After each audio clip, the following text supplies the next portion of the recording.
Nyakora Mogijonga yore kino machino kinyi makawuono iwacho ni kawangima wan magruoth to waduto bende wan magruoth iwacho ni okinyi makawuono okinyi majaber kawuono tarik 18 dwe mano mar adek higa mar 2026 gin weche mathoth ahinya mapod waiko ni kar kae Nyakora Mogijwang' ka wadhi bedo kae kod akilo weche manyien kod nonro matimore gazet ma kawuono madhi bedo kae ka wanono sa 10 nus nyaka sa 1 mar okinyi ma kawuono weche gi kama githoth ka Nyakora Mogijwang' ang'eni waiko ni chenro manyalacho odiochieng' mangima nyaka orom kacha sa 7 chenro mar mbako romo omiyo indiko no wakindi bedo kodwa kae nyaka giko mar chero dhi bedo kata nyinga Cleophas Oluoch Kisumu ka Nyakora Mokio nyaka chango machiegni.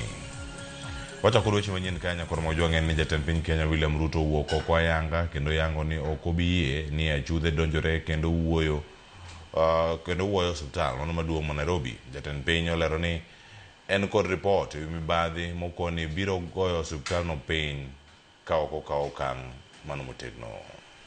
Let me say from here in Mount Elgon, as President in the Republic of Kenya, as patron of Nairobi Hospital, senior doctors, senior professionals from Nairobi hospitals approached me to save Nairobi Hospital from conmen, from fraudsters, and from charlatans who wanted to expropriate Nairobi Hospital. And I want to say, for the avoidance of doubt, nataka niwaambie wa Kenya, Nairobi Hospital is a premier medical institution hospital in the Republic of Kenya. In fact, it serves the region. There is no way I am going to allow Nairobi Hospital to be taken over, taken hostage by charlatans, by conmen, by fraudsters. That is why I have instructed with clarity that all those who are involved in fraudulent activities in Nairobi Hospital will be removed. They will be taken to court. They will be charged. And Nairobi Hospital is going to serve the people of Kenya. Kaka machelo podi jatend piny Kenya William Ruto wuok tung' mosuo kod manen jalupne Rigathi Gachagua mokoni timbene ok obidhore ne jatend piny Kenya. Ruto onyero kweth maketo sirkal tesre mokoni moko kuomgi onge kod chia mano mag telo ka opogore kod ich lit kod ngunya. Walter Nyambaga nigi mathoth. Mambo muko area romo mane rabuon wang'e to welo beda Bungoma hoye ka ema jatend piny William Ruto olwarie lo kod jalupne machon Rigathi Gachagua kendo kage abagi koko ni Gachagua onge timbe mag bidhruok mar telo ne Kenya. Hata nilishangaa sana ati nimesikia jana ati wanasema unaona ule William Ruto halali amekonda. Nyinyi wa jamaa mnaongea juu ya mimi cut weight. I am intelligent to know when to cut down on weight. Nyinyi mumekula mpaka tumbo karibu inapasuka. Mumekula mpaka kichwa imefimba na kiburi. Kichwa imefimba. Tumbo ndio hiyo karibu inararua mashati. Tafuteni gym kwanza muende mufanye exercise kidogo na mupunguze kukula chakula mingi. Ndio muache kulala kwa mikutano. Hata mnaharibu hewa huko mkutano mkiwa mumelala bure kabisa. Koleng'ore kabisidi moyieng'. Ruto koni ogai mar DCP Rigathi Gachagua biro mana neno telo kakalo kamire mochomo kanyidoto tok notel ne Kenya kalore kod timbe mochido mamiene. Mtu mwenye ako na pepo ya ukabila na chuki na kisirani anatuambia nini kama Wakenya? Mtu ambaye ameenda kwa kitanda ya ndugu yake ambaye alikuwa anakufa anaenda kumanipulate will. Huyo ni mtu ya kuongoza mahali popote. Jatelno ochwoyo kuodhe wang' adhola ne moko kuom jodito makwedo sirikal ni ich lit negogi ma ok ginyal telo ne Kenya to bende gionge kod mbi mar tayo Kenya kaka Tarangach bende guonyo kuomgi. Iko mwingine wa kutoka hapa Kitale. Sasa hata huyo mimi sijui. Aliwachiwa kiti na ndugu yake. Akawachiwa shamba na ndugu yake. Akawachiwa watoto na ndugu yake. Ile shamba hajajenga nyumba. Bibi ni wa kukodesha. Nyumba amekodesha kwa watu. Watoto wa ndugu yake wamekufa kwa njaa. Ati saa hii anazunguka hata anajaribu kuongoza. Wewe utaongoza nani? Kwenda jenga nyumba kwanza kwako. Jatend piny osidho gedo mag ute ma nengogi ogonyore to kod chirni manyasani Cheptais. Mambo ya afya hawana mpango, masomo ya watoto hawana mpango, ajira ya vijana hawana mpango, mambo ya kilimo hawana mpango, mambo ya stima hawana mpango. Ati mpango yao ni moja, ati mpango yao na sera yao na agenda yao ati ni William Ruto. Okay, jamaa, hivi ndio mnataka? Nyinyi watu wa upinzani, ati mmesema agenda yenu na programu yenu na mpango yenu ati ni William Ruto. Surely, are you sure? Mnataka twende hapo? You will regret. Oya ni magpi to kod keyo teko mag stima chwele, Toros, Malava, Kakamega to kod Mount Elgon. Tuwe na manyumba kama hii, watu wakuja waishi kwa magorofa, ile mashamba tuko naye tuzalishe chakula. Walter Nyambaga, Ramogi TV. Kokimano motimore imbu mar piny Kenya nyakoro mokejwa mamo kodeta mipimo wadhi mbele mar koni kani duon bura mano mar DCP jatende Rigathi Gachagua osingo ni obiro medo goyo poro kendo rito mwandu mano mar piny Kenya mondo mi kiki konyiso jatend piny Kenya William Ruto mondo mi ochung tenge owere gi osiptal mano ma Nairobi.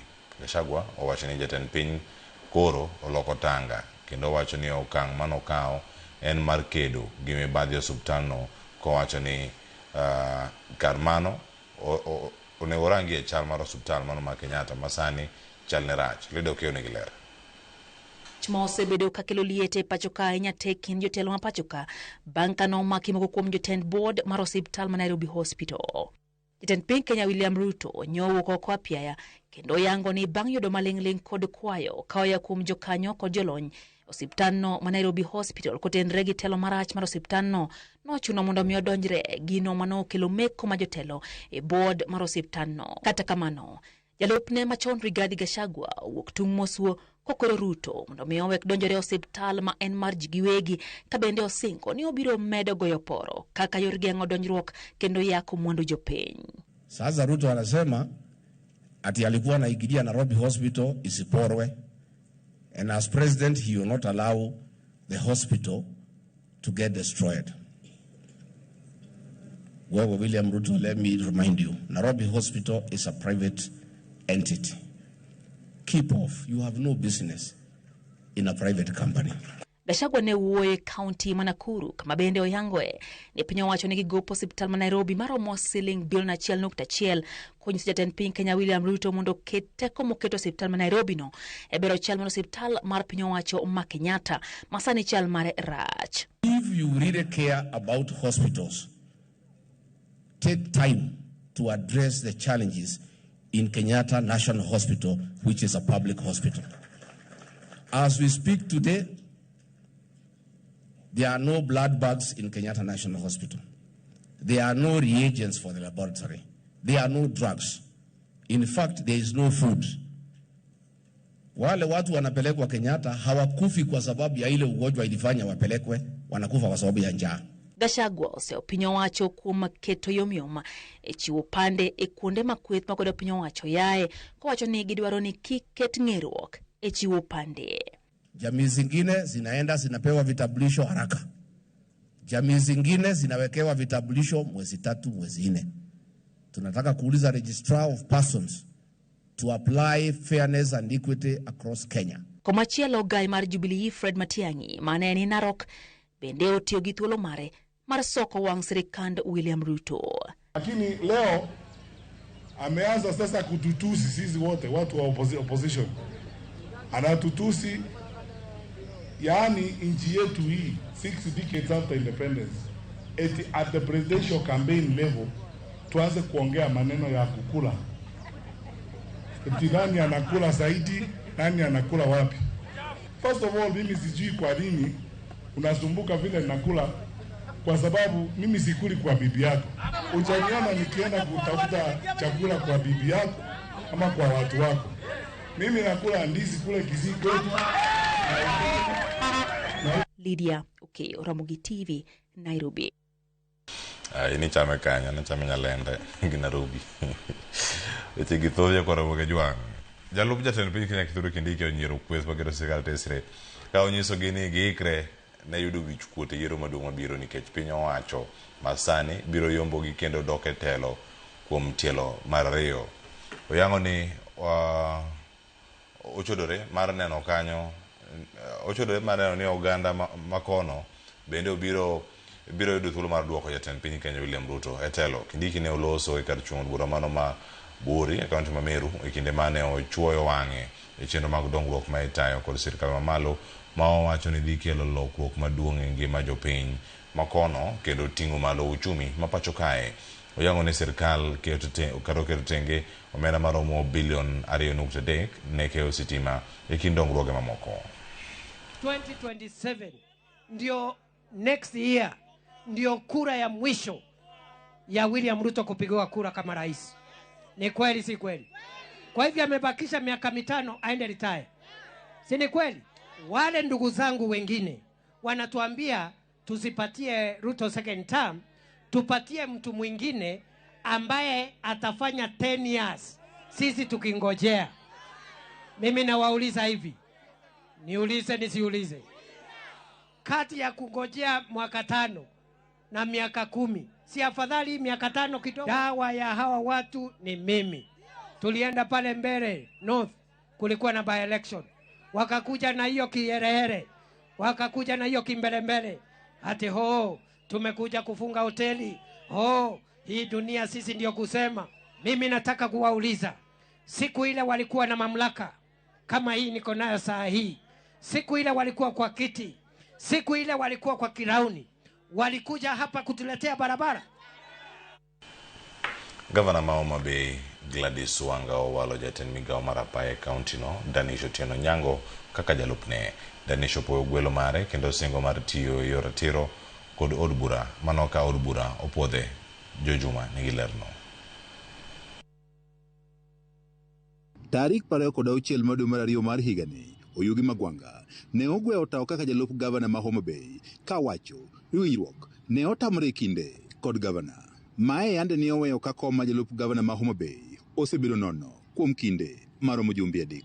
Kaka yor dino fuok mantie, gavana ma Homa Bay Gladys Wanga owalo jatend migaono mar Apaya County ma Homa Bay Danish Onyango kaka jalupne kendo chwalo nyinge e boma ma Homa Bay mondo koro puodhe. Ka okalo kuom boke mogo isei, Wanga wacho ni Onyango mogwelo mondo koro be jalupne osebedo jatich ma otegno kendo lipore mar tich nenore ka ochakore e higa mar 2003 mane ochako tich kaka jatich mar piny owacho. Oyango ni Onyango osetiyo makare lemo mane omiye kendo oseyawo nderni mathoth e kaunti no kanyakla kod chenro moko mag dongruok. E nonro mar Danish mawuok e kar chung' od bura ma Kabondo Kasipul ni kod lony mar weche uchumi kod siasa ka okalo kuom tiegruok e rang'iny mar digri e mbalariany ma Nairobi.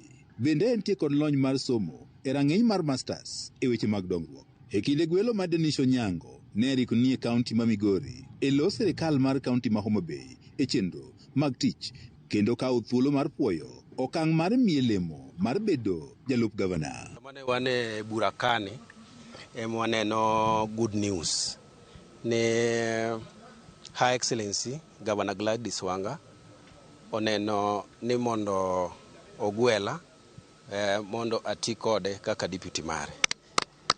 Noyudo news no kawuono. Koro wacho ni nomination no gwel makende no wakao gi hera gi ng'uono mamalo kabisa. Osingo tiyo gi ratiro ka opuodhe kod od bura.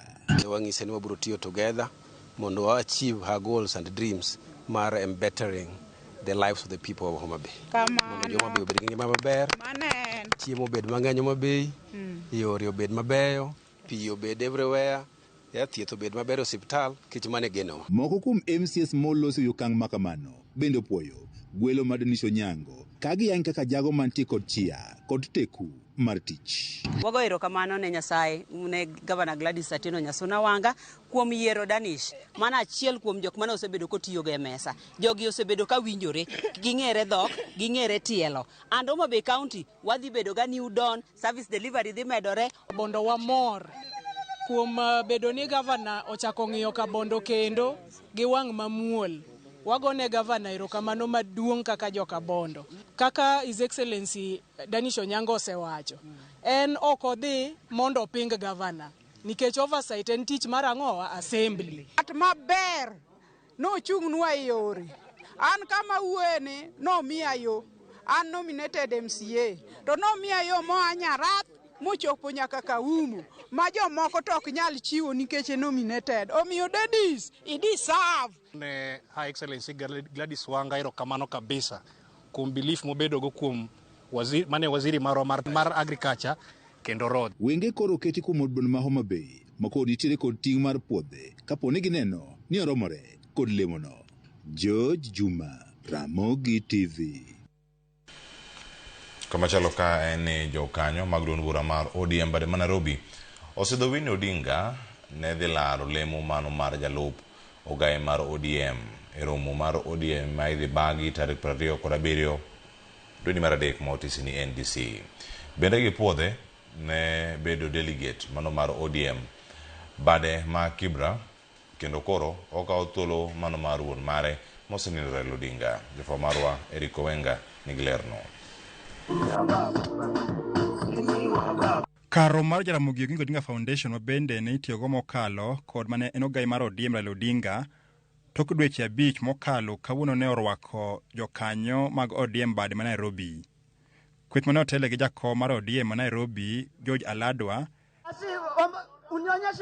ka thor wach ne en miyo Winnie Odinga oteku kaka jakanyo e chama mar ODM. Amekaa kwa meza kidogo unasikia kila kona Nairobi ni Winnie Odinga, Winnie Odinga, Winnie Odinga. Inamaanisha hii Nairobi na ODM haiwezi ikaenda mbele bila Winnie Odinga. Nataka mambo yetu iangaliwe kwa njia ya heshima. Na ndio tumesema Mheshimiwa Winnie ametosha kutuwakilisha kwa NEC na kwa Central Committee. Vile Mheshimiwa Jera amesema.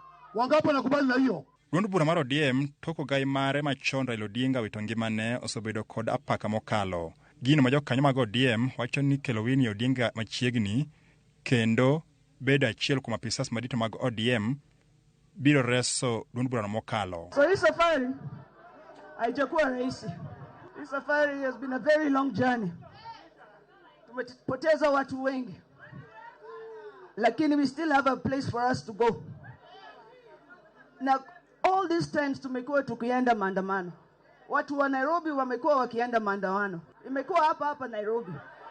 So kwa hivyo when it comes to party positions, those that have put their lives on the line should be the first people to be considered for party positions.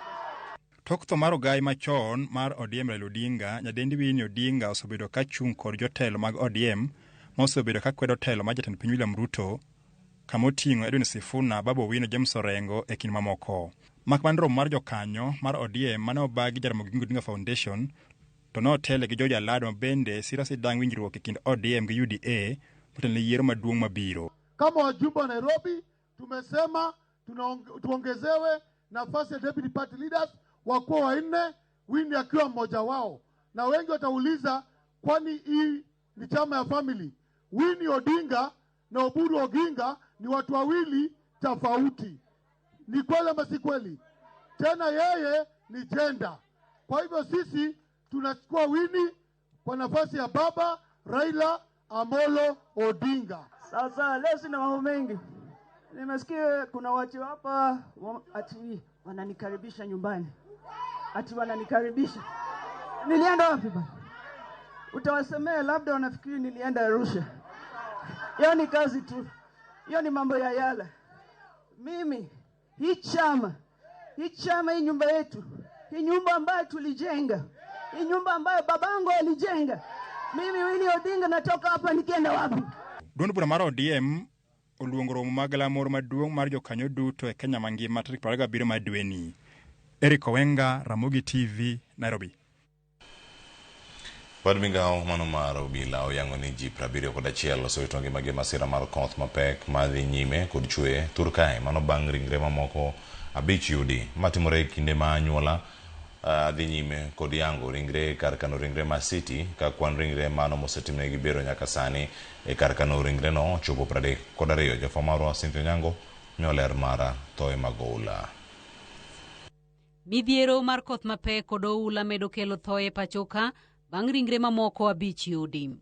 E lipot mochwal kod bad migawo mar obila, nyaka sani ji 71 osewito ngimagi pachoka bang' ringre mamoko 5 kwany, ka ikwan ni ji 36 osewito ngimagi e boma Nairobi. Ugwe omedo ng'ato achiel makelo kwan ni nyaka 19, ka dho wadh Nam Chumbi osewito ji 3 bang' ng'ato achiel wito ngimane. Nyanza osewito ji 4, Hoho mar Okak osewito ji 8, ka Masawa osewito ng'ato achiel.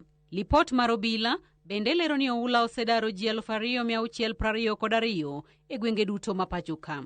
Kata kamano, ringre mayangore ni osechwale kar kano ringre ma City mitudo kod oula e boma Nairobi kende osechopo 42, ka 32 e kwanno osetimnegi bero. E kinde ni, anyuola mosewito jogi kalore kod midhiero mar oula mapek mosekwako boma Nairobi dhi nyime kod yango ringre e kar kano ringre ma City. Anyuola mar Involata Lia Bishikoli miyo ma stima nochwado ka koth chwe Kibra. E kind anyuola mamoko bende oyango ringre mag jogi. Maji iliingia kwa nyumba, na venye iliingia kwa nyumba sasa yeye harakati anasimama alikateleza kwa hiyo nyumba, kwa hiyo maji, na akashikilia waya stima akaanguka chini, na hivyo ndio kukufa. I remember my mom as a very loving, caring mother.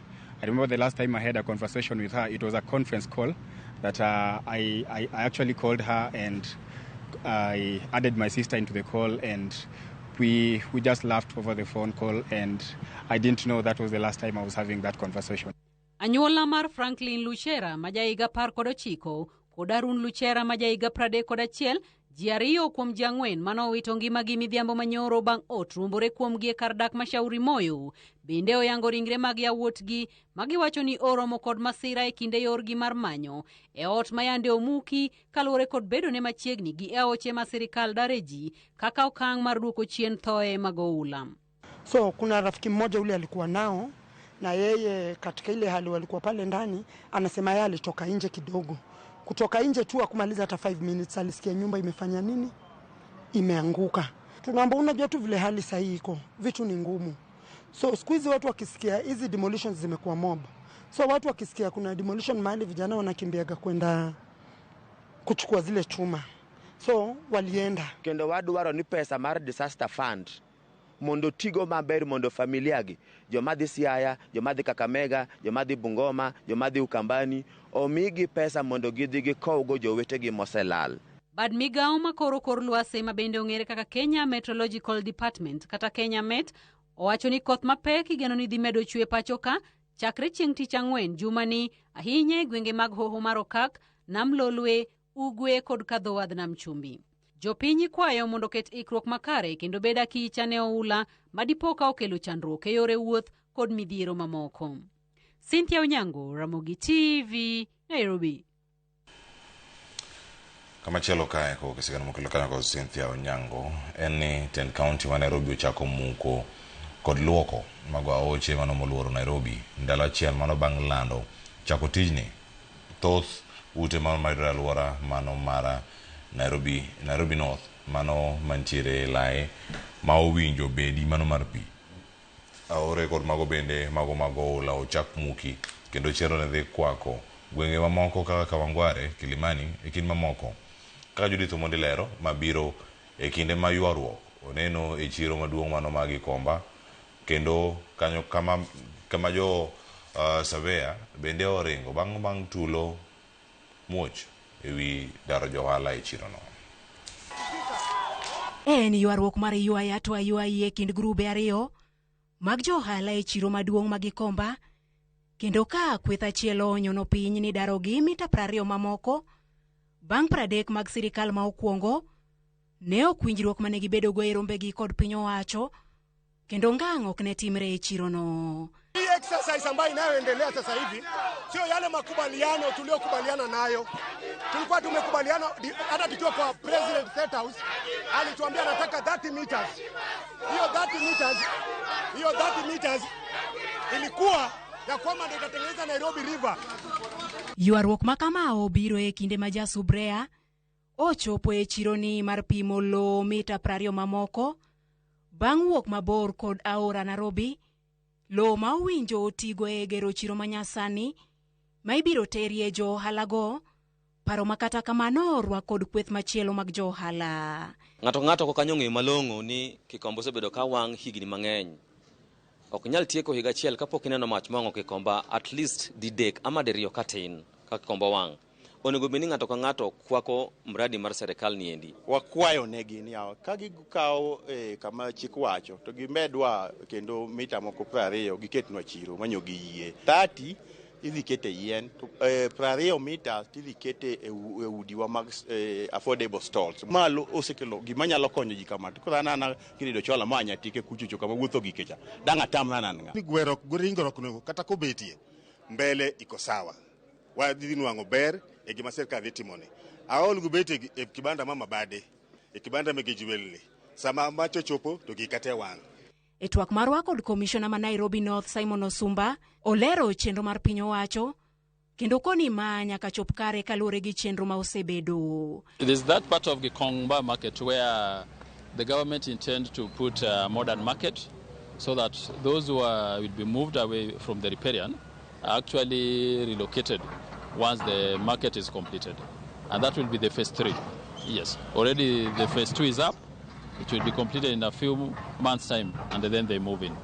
Ywaruok mag Kikomba biro e kinde ma sirikand kaunti ma Nairobi bende ochako muko ute kod kuonde ohala ma ogerie genga ore, chenro ma bende oriwo luoko kendo yaro aora Nairobi. This is the riparian land where a notice was issued, and the owners did heed the advice and they vacated.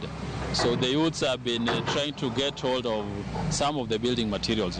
And after what had happened, we decided now to bring all these buildings down. The stretch which we are working on is the 27-kilometer, part of which is on the Nairobi West sub-region side.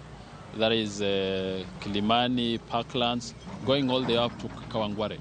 So the other side of Kawangware, I know there are many households which will be affected. Chenro ni biro manandalo achiel, bang' sirikand kaunti ma Nairobi golo chik, mondo mi ochakre kendo bang' matinde seche 24 gichano golo ripot ayanga madhi menyo kaka ichan time e kaunti mangima, omenda ma odhi kawo kod kinde ma idhi time. Judith Omondi, Ramogi TV. Apedha itimo kanyo ne obila mago mag GSU kendo apedha kanyo ma obila mag GSU medo timo e gwenge mago mag Makalda koro ong'iko chenro mag wuoth e apaya maduong' mano ma Nairobi kochomo Sori. Jori matatu kod jodak ywago sande lweto bilago ka moko kuomgi kata mago bende mag jodak bende koro oseringo miechegi Joju manigi mathoth. E kinde maromo ndalo 5 mokalo nyaka ne moko kuom jopiny e gwenge mag Makalda mane ywagro jok mag arita kwe e gwengego ne monj sendo obila ma Makalda e sab-kaunti ma Nyatike kendo inyo obila buora kaachiel kod ketho mwandu moting'o nyamburko mar obila. Jodak e gwenge mag Makalda kod jowuoth moko pok ong'eyo kwe. Kulo onge, skul olor, duka olor, jogago nyaka paka, nyaka lwang'ni.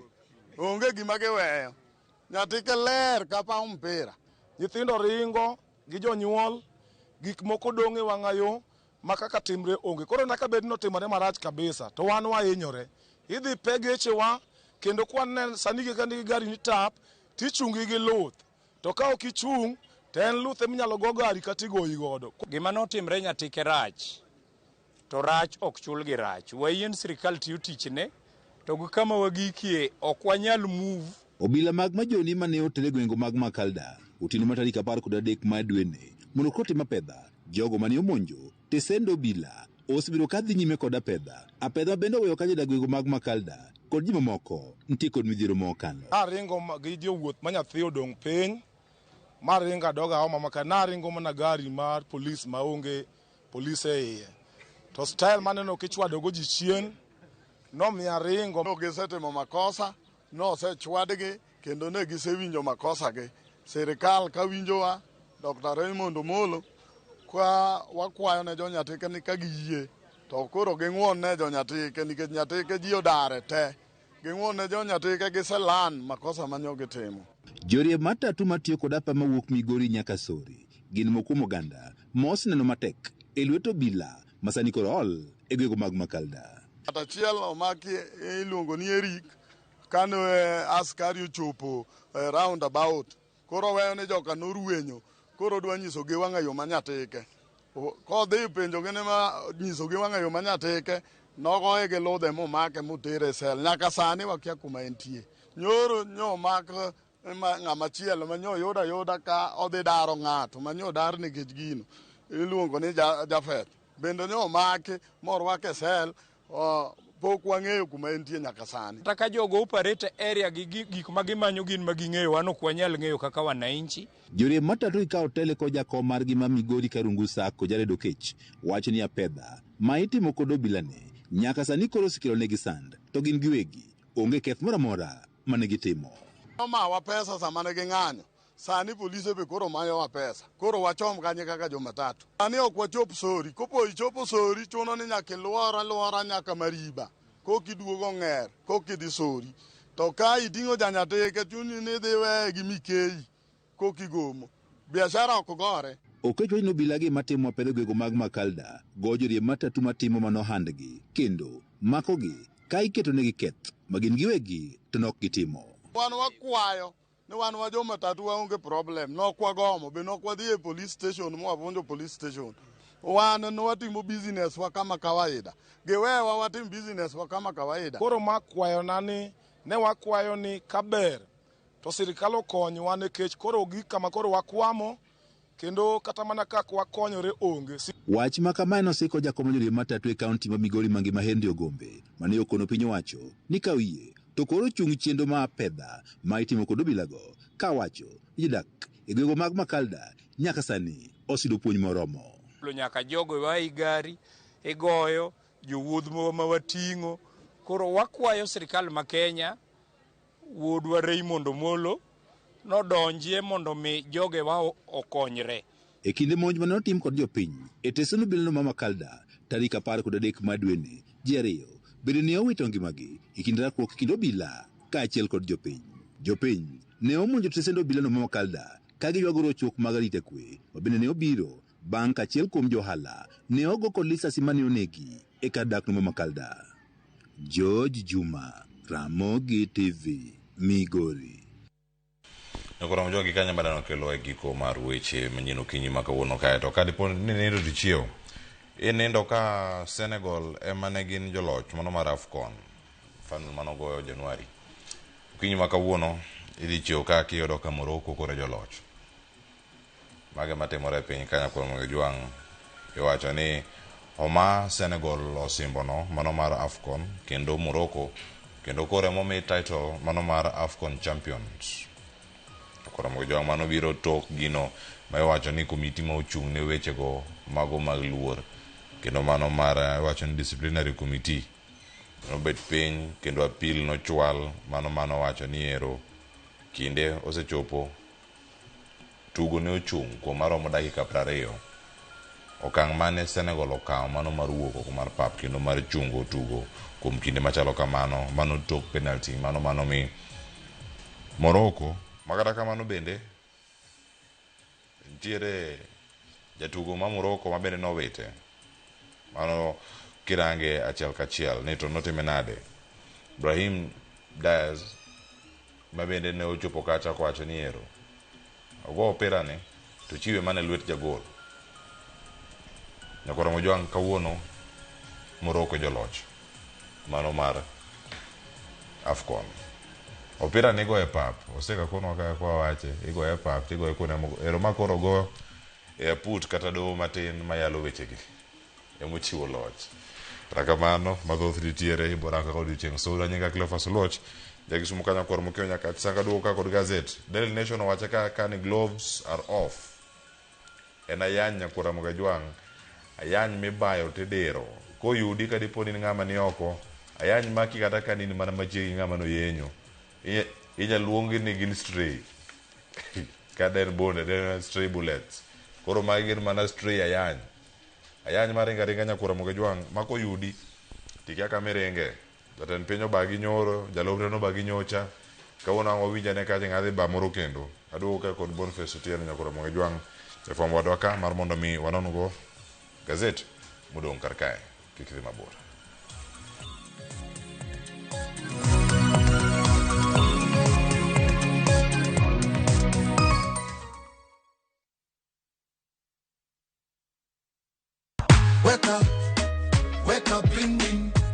style. Wake up, bing bing. Wake up, wake up, wake up, bing bing. Cheza na style. Wake up, bing bing. Wake up, wake up, bing bing. Cheza na style. Wake up, bing bing. Wake up, wake up, bing bing. Cheza na kupata skiza tune ya Penguin, your favorite song manze. Unaenda pale kwa *812*784 hash. Kumbuka skiza na Citizen ndio nyumbani kwa wasanii. Bim, aha.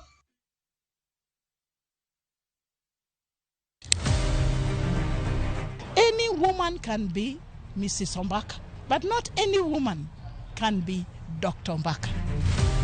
Gin mine mabende osebero ngima magi kabende gijiwo joma moko otim kamano. Wadwani mondo wajol joma mine, watieg joma mine, mondo kwan joma mine mantie telo obed mang'eny. Gichiwore mar mako lwet jogo mawuok tukgi. Sa ochopo manyaka wan mon ok wanyal timo demonstration.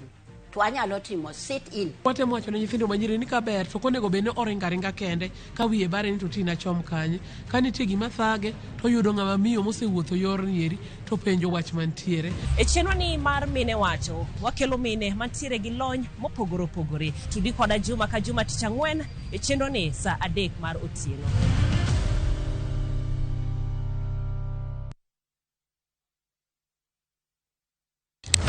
Piny igero kod mbaka, to kaka ndalo medo sudo, mbaka medo bedo mamit.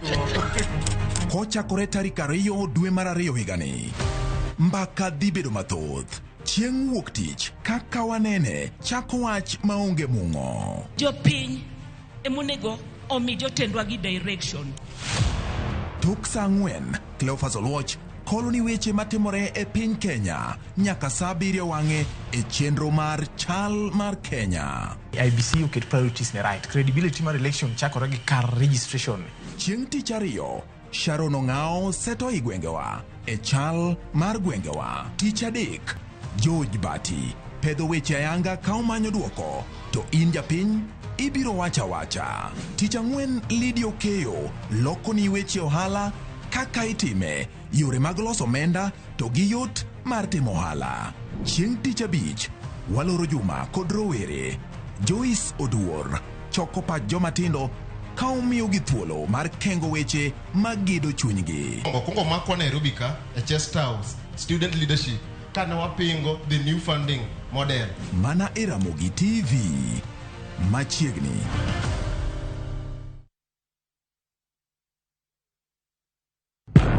Hera, andhoga, adiera. Naye kodi. Nokang'eni ni nyalo timri malich kamae. Ich lach ok duong' dhot. Obiro donjo to kao. Nyaka sani pod nikia gimoro amora mantiere pacha. Hera miyo ng'ato bedo gi teko mar timo gimoro. Kendo nyalo lokore pap mar lweny. Odni opong'o mana hawi marach lilo. Makruok gi ng'ato nigi nengo mare. Ing'eyo gimarach kodi en ni onge ng'ata piny kama da bedo gi wat kodi. Oromoniti. Remo biro yiero bedo korka ng'a. Kata kapo ni wan jokor gi nyako, mano ok onyiso ni wan waonge ratiro mekwa, omiyo an abiro chung' kode. Onge gima siko kopondo nyaka chieng'. Sama dera chiegni, gik moko duto wang'. Sanju gina jiven ng'ata chieng'. Wae donga wache dier. Parineti. Wuok tich nyaka ngeso. Saa 2:15 otieno.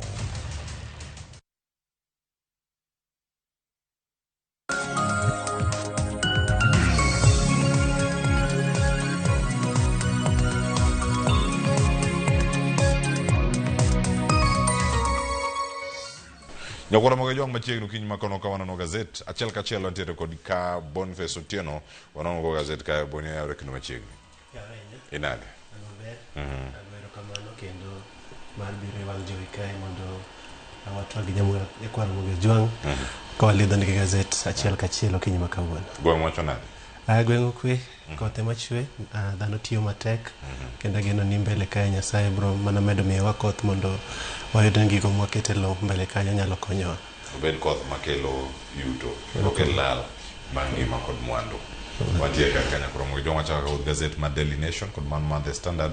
Tang'e ni nitie weche moko kagi maket kendo machal ahinya mantiere kar kae. Gazet mar The Standard ondike ka ni unpresidential Gazette ma Daily Nation de kaka ni gloves are off. So kama gloves are off gikore timo geyo machal nade. Mokwongo en ayan weche midiro kagika jatend piny Kenya kod jalupne machon kata jalup jatend piny Kenya machon unpresidential iwacho ni ang'o manotimore kama iwacho ni ero iwacho ni ang'o manotimore iwacho ni ka His Excellency whatever happened to presidential decorum iwacho ni Ruto's 4-day western tour mano onego bed ni neno dongruoge mopogore opogore ma jopiny onego bed ni inyiso ma sirkal bende timo. Iwacho ni olokore aloka to bedo display of insults kata yan body shaming and personal attacks. Mago weche mopeka e gazette ma Daily Nation kod mano ma The Standard bende waneno sani kar kae. Ayenje go bende kata weche maliekore ni nyabedo yan en mano gazette ma The Standard mane mantiere kar kanyo wanyaneno body. En adier ni odiochieng' manyoro ofis ker nyowuok oko ama ker ma pacho kae nyogolo koke woko ka oseyo kabisa jogo mantiere opposition. Nyen wach malich kabisa, social media nyopong' gi wachni kendo nyokawa gi buok kabisa wan kaka jofwambo, wan kaka jopiny moluoro ofis ker pacho kabisa pacho kae. Mana kaka isewacho chien kacho bende en dhano, lakini seche duto ofis ker wageno ni nyaka bed gi luor mowinjore kendo kata message mawuok kuom ker en symbol mar kwe pacho kae kendo seche duto gimowacho jopiny luwo kabisa. En adier nen gi opponents mage mantie opposition kucha madwano thule woko ka wadhi e yiero maduong' ma 2027 to gisebedo ka giyware kabisa kendo kata mana gi jalupne machon mosebedo ka wacho weche mok richo kabisa maricho kabisa kuome. Kora paro ni nyoro to nyowacho ni jogi osechayo gaming'a wa bende adir nigi mantie chunya. An kanyo an en to maybe nyoda tiyo gi ng'ato machiegni koda mondo emotakol jogie instead of wuok woko mondo wach weche ne wacho weche ma ok adwa wache yamo kae nyakoro Magajwang'. Tinde weche dhi viral kabisa kendo gik ma ker nyowacho nyoro ageno ni isewinjo. Anyalo wacho Cleophas ni piny kae onge ng'at ma en ga perfect kendo seche duto kata mana seche mwachalo kama gie ka ker nyalo wacho ni ento en mbele gi kelo weche development pacho kae ma ento jo opposition onge gima nyalo ng'ise. Anyalo wacho ne en kata bende report dog chien mondo orangre maber kabisa. Openjere ni to ang' momiyo kata nyocha dhi safari rally Naivasha kokalo jopiny manobiro spectate to jopiny wacho ne wang'e ni one term ang' momiyo jopiny wacho ne kamano. Does it mean ni jopiny so far ok gin convinced gi development plans mosebedo ka ochiwonwa affordable houses mogeronwa gi? Does it mean ni jopiny ok oyie kod gik motimonwago? Anyalo mana wacho ni josiasa pacho kae meduru ka uluorore, beduru ka jogo modimbore. An gima sebedo ka wacho ni adwa neno ka wadhi e yiero maduong' mabiro kalwasi mar kwe nitiere mowinjore pacho kae. Ja Kenya ama ja biashara Mama Mboga dwaro mana ni kata chieng' timo kurano onyalo wuok bodhi ous kumane boyud pesa ba nyathine dhi ba chiem. Ok wadwa neno ni ja bodaboda chieng'no emitiyogo bayo kidi left right and center. Wadwaro ni shughuli mag biashara nyalo dhi mbele in as much as watimo yiero. Omiyo politicians mapacho kae akwayo ama wan kaka jofwambo wamedo mana kwayo ni keturu kwe makende. Wang'eyo ni un gi differences magu moko gin very personal but office mar ker nyalo wuok ba wach weche manyowachore go to wan kaka jopiny seche moko wabuok kabisa. Kamano nyakoro mo jomano ka gintiere kar kanyo ang'eni weche go bende omiye peke gazette mar Daily Nation. Wanyana ne itimo kongo mar gazette mar Daily Nation mano mbele nitie kar kanyo koro Magajwang' mana mondo mi monaeka mondine kaka bende weche gi chalo. Wacho ni Ben Knuckles jatend piny Kenya oduoko weche go mano kone kata kod jogo mosebedo kata ka kete tesri kata kero sirkande tesri nyakoro Magajwang'. Gin weche moko majolony e weche mopogore bende bedo kar kacha mar rango El Gazette mano mara Daily Nation mane kaka entiere kendo iwacho ni gidege badhe kacha ni in his own words owacho uluongo ng'ato kacha ni fraudster, moro bende uluongo kacha ni murderer, moro bende otieko kacha ni weighty issues. owacho ni kanyo bende kama nowinjo kata ka jatend piny Kenya loso kod jopiny e boma ma Kakamega nyakoro mo joma ne kama gintiere kar kae. Wadano dhi ane e ite moko maie ka sigeni moko ntiere boni ma wanyalo rango ka bende magi nyakoro mo yanya do thuolo mar mondo mi osom gi ane achiel kachiel. Ntie mane ite mar auchiel. Winnie backed for Buru's deputy post. Ite mar auchiel ma ODM Nairobi branch. Nairobi ODM branch officials bende koro kete ite mar auchiel mano page 6 e gazette mano mar Daily Nation. Kende no wach mabende iluwo kar kae.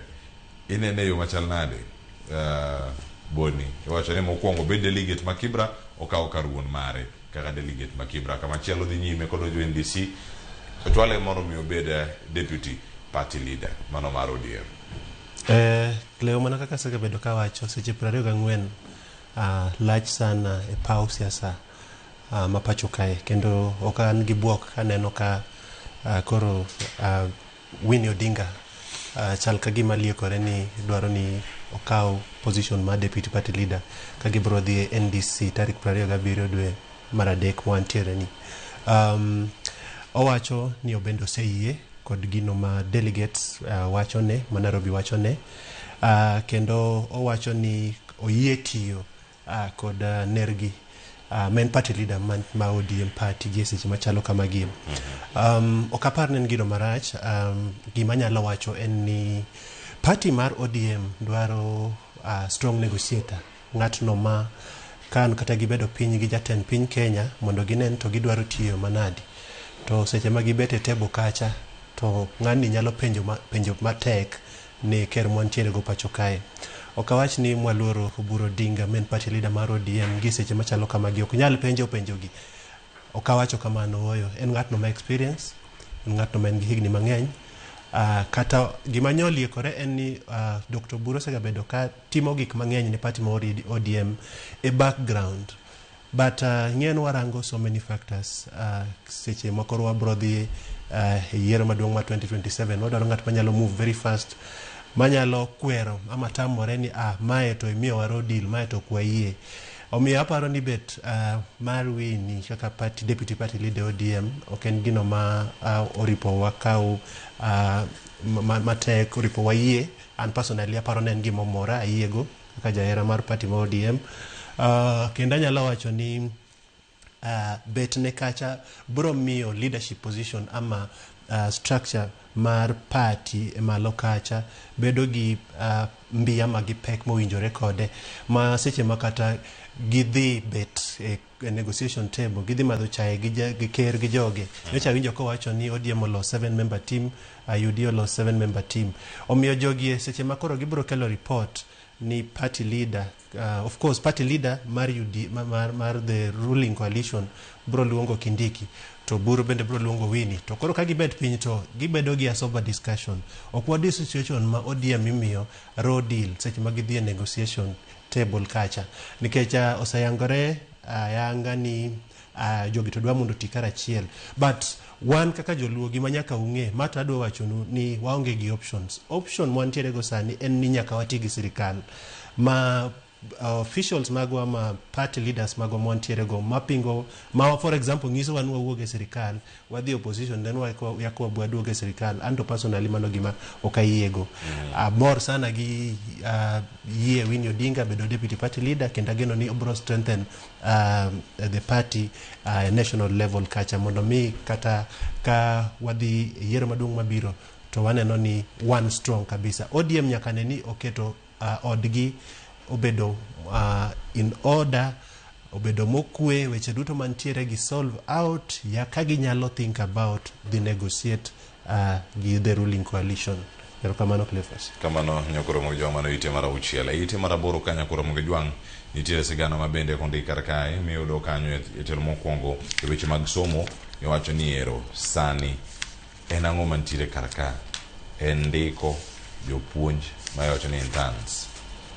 Iwacho ni TSC's stark choice on the fate of 44,000 intern teachers nigidhi timo gi yo machal nade. Gin jok moko monego bed ni chungo rak margi ka TSC osekono od bura ne orak mag jopuonjo gi ma intern nyalo chungi nikech nitie mamoko bende ma pod donjo.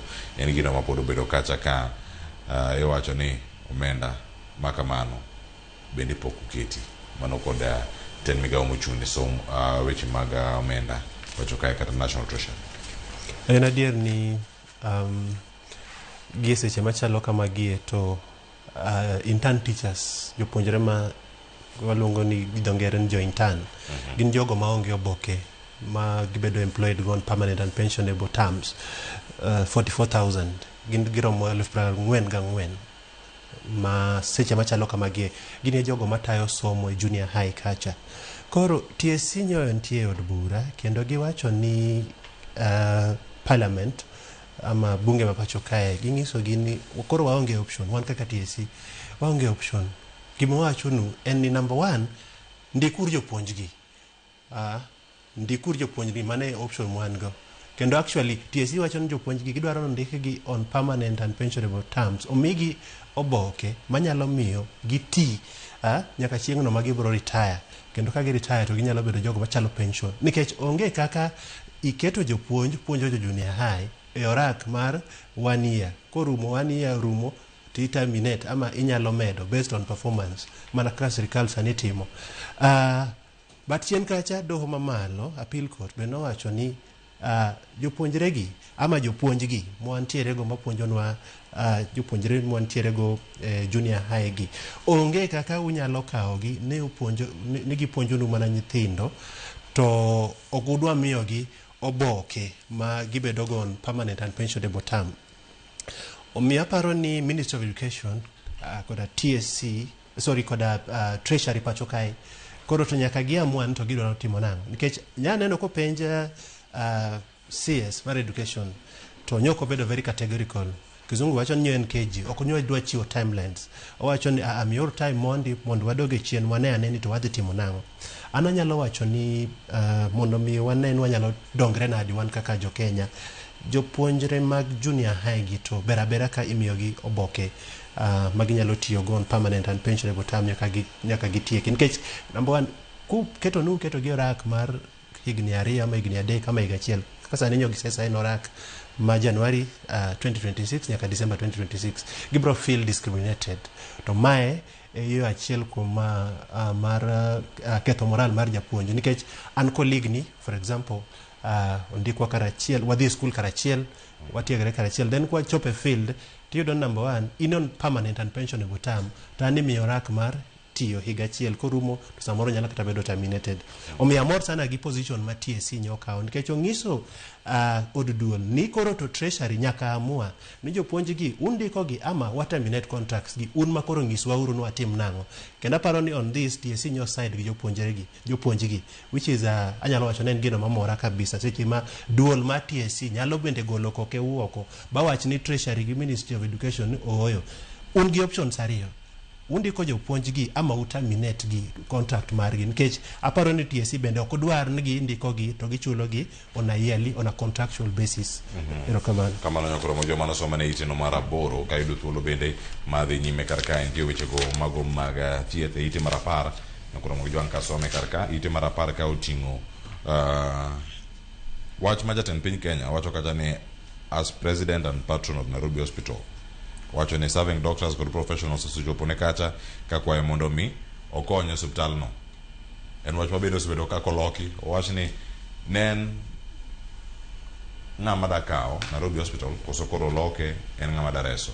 Jatend piny Kenya William Ruto wacho ni an jares Nairobi Hospital ikide ma bura to pod omako jogo manomaki neno picha gi ntiere karkacha mano Dr. Valerie Akinyi Gaya nitiere Dr. Job Lukuru Obwaka ko Dr. Samson Mbutia Kinyanjui machielo bene nitie kanyo Dr. Chris Bichagi jogi duto ne chiemo tich ne ntiere nyim doho mapachoka kendo nowegi kacha kod rambun en gima kuntie kane en ang'o madhi nyime e osiptal mag ji giwegi mag wacho ni ero jogo magedo sirkal TSC osewacho ni jatend piny Kenya were gi wach ni odhi olos Kenyatta Hospital mamad gi giwegi wegi ma orakre gi machielo Jatend piny Kenya wacho ni en patron man Nairobi Hospital. Kendo wacho ni senior doctors man Nairobi Hospital nodhi ire. Bo wacho ni gino oyo nitiere shida kacha kendo wadwaro ni kaka patron mondo ibi ane mondo ikonywa. Wach ni osekelo weche mang'eny pacho kae Cleophas mana kaka ing'eyo.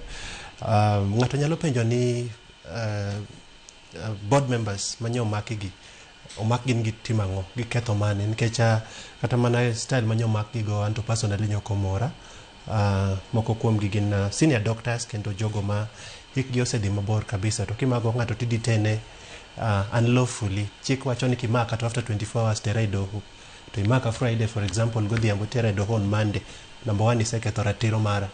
Omiyo okang'eyo nang' mabiro timore mondo wakony Nairobi Hospital.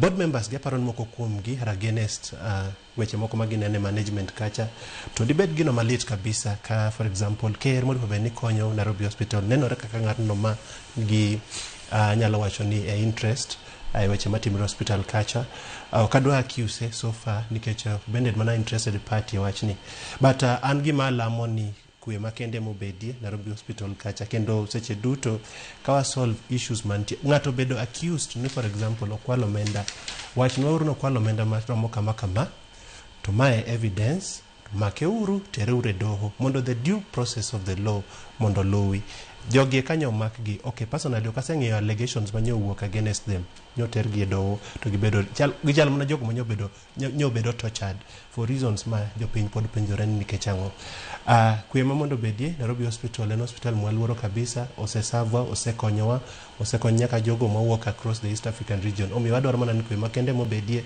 mondo neni to ka nitie pesa mokwali ng'ama nokwalo pesani to ere evidence manyiso wan ng'ani ema nokwalo pesani tang'o miyo pok watere doho ama wanyalo tere doho yo machalo nadi mondo mi odwoknwa pesa ma nokwalo mane gima nyalo wacho Cleophas kama nyakora mogijwang kisomo ite maiye karkai di thuolo mang'eyo wacho kata ni artists and database to boost skills and jobs mano wach mantiere karkai kiwacho ni state will expand recognition of learning programs kata chenro mag bero lony maintiere godo kod keto thuolo mag tije go bende mondo mi obed ne nyakora mogijwang konde duto magintiere go some go ite no mana marapar kod achiel kiyawo ite maiye ka bende nyakora mogijwang ayudo ne paro mago mag dhano kata jondiko pogore man karka iwacho ni ite marapaka dek kae nitiere tugo moro machal ni itimo ero charge sheet terrorism machielo charge sheet treason iwacho ni ero kamentie kacha compensate all ng'ama bagi chawrwako time marathon boni akene na ng'ewa chinglo mantiere karka angimiane paro mabende binene achiel kachiel aneno ka charge sheet mano machinglo mantiere go kawuono e Koromoga Jang akiwa ni wanyalo nene mbele kanyo bata aneno ng'at machal mana ker ma pacho kai ero Koromoga Jwang kiani nene wang jowi kanyo seche machalo kamagie charge sheet terrorism charge sheet kendo change treason ang'o compensate all magi kiani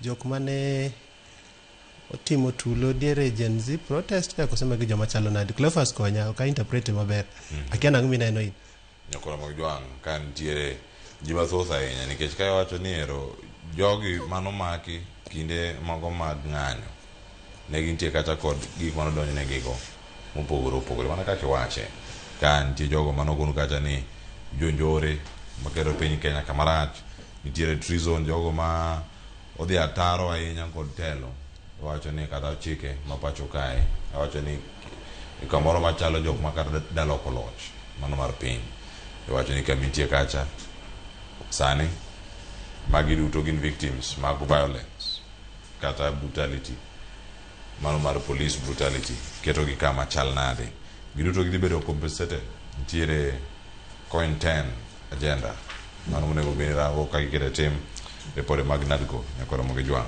ebone ne machal nade wala langite mar 20 kod 7 mano gazeti tema iye karkai mago weche mag tuke mabendo mipeka uono ang'eni boni to weche wala ing'enye wakona kona nyakora mogijwang ni pressure koro nitiere kae kuom coach Ambani ka AFC Leopards dhi bedo karakore kawuono kod team no mano mar Nairobi United mane lig maduong' mapacho kae nyakora mogijwang koyudo thuolo kacha ng'range gisekete kacha tugo no dhi bedo kitimo Nyayo Stadium.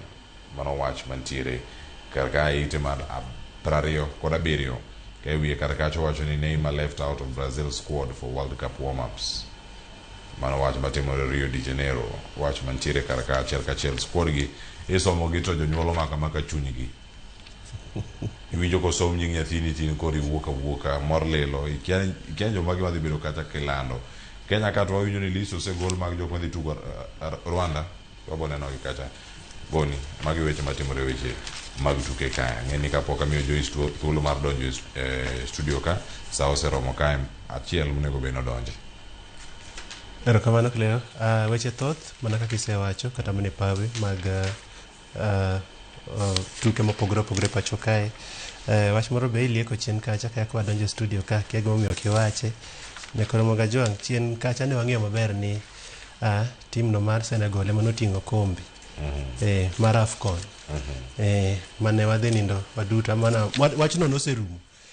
Obedo nade kaka iwachonwa ni Morocco was the winner. Nikech kane ineno maber gima notimore paucha, joka ne feel no magi bane gi boycott. Jo Senegal ne gi boycott bagi wuok e pap. Bagi dhi e dressing room. Kendo neno mana ka iluongo ni ng'awacha Sadio Mane moduoko gi e pap. Penalty moro bende go kacha gi yie yabo dhi bogo penalty moro kacha. To use. Penalty jagolino mako. Kwange kata no use. Goalkeeper no mako. Dong go ema no use. Ansel dong mane.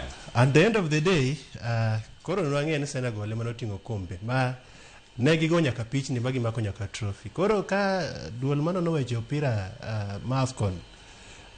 Kendo chako chiedhonwa ni oyo gi cancel loch ma Senegal. Wach ni en wach matek kabisa nikech as we speak nitie players ma Senegal ne giting'o nyaka kombe cha malo bagi celebrate. Nitie evidence ma wacho ni gin mane gi win cup no. En wach momako dhoga kabisa Nyakoro Jwang. Kendo kiani bro timore nade. Mogik koth pod nitie Nyakoro Jwang.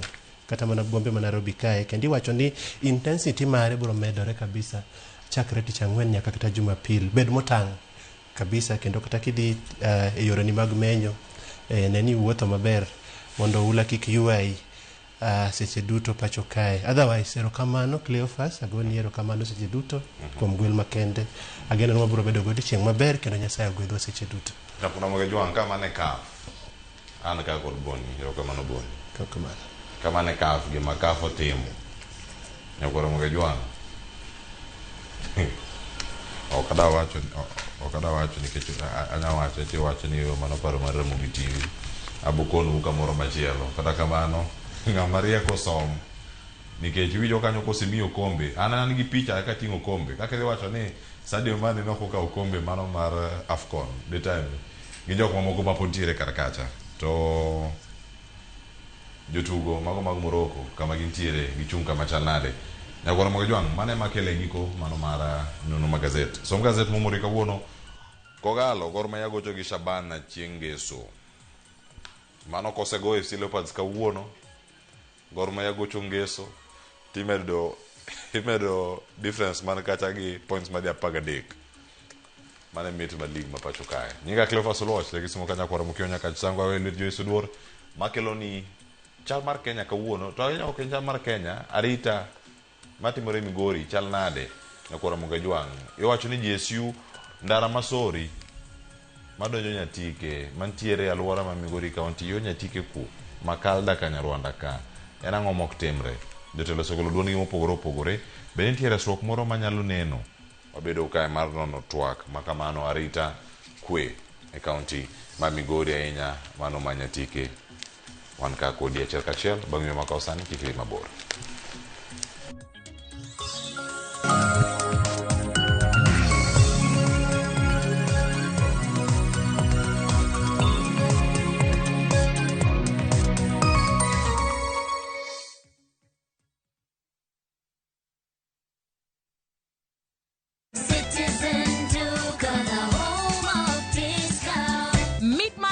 Have to mean cutting corners. Citizen Duca brings you affordable essentials and quality daily products you can trust. All you need to do is WhatsApp us your shopping list to 0710-487-487 and we deliver. Citizen Duca, your home of discounts. Citizen Duca, the home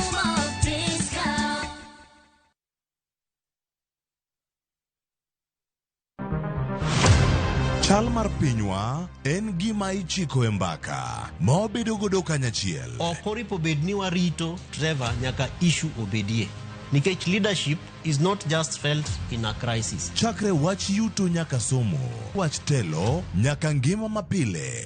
Jopiny dwaro ni omiye strategy kaka ng'ani dok dala. Owe ponde toka gwam. Penjo madongo dwaro duoko makare. Wachiwo duol maduong' ahinya. Jotelo, jotim nonro kod jogo matemo kelo lokruok. Kitwa mokwongo namba 1 en ng'iyo kaka warito kendo wakonyo jopiny. Omiyo ka joka dhi marach to nyaka koro wanyisgi. Dwarore ni wang'e, wapenjre penjo kendo wayud duoko.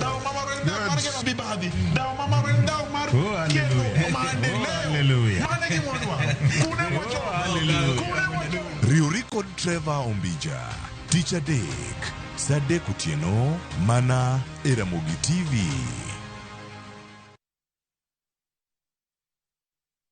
Kaw thuolo mwachiwoni mondo inyiew mabedewa e nengo molwar. Ok mano kende, ibiro mabedewa e nengo molwar mokalo kanyo ka ibiro ikaw in iwuon e kambi maro mar Royal Babati Factory Limited. Corrugated and box profile yudo nengo mar $353 kende kuom mita ka mita. Brick tile kod Roman tile yudo nengo mar $370 kende kuom mita ka mita. Chenro mar kilo mabete wenyiew kodwa nyaka ma intie dono mongi chudo moro amora bende nitiere. To ka ibiro ikaw in iwuon tibo kungo omenda mathoth kendo ibo yudo mabati ma inyiew kodwa e busi ariyo kende. You are told certain number 0722638383.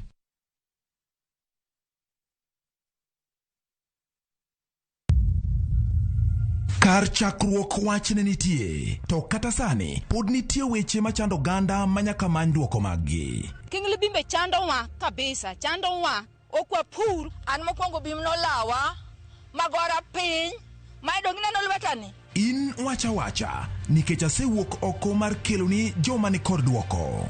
Nam kanyo koro sani wan gi shida nikech rewa kethore kendo wause nengo mokethore nikech waonge gi kaka wanyalo preserve gi kwarito godo chiro. Tudri koda an George Bati e chenro mar mbakoromo i wacha. Tich Adek saa 4 okinyi nyaka saa 7 odiechieng'. Mana e Ramogi TV.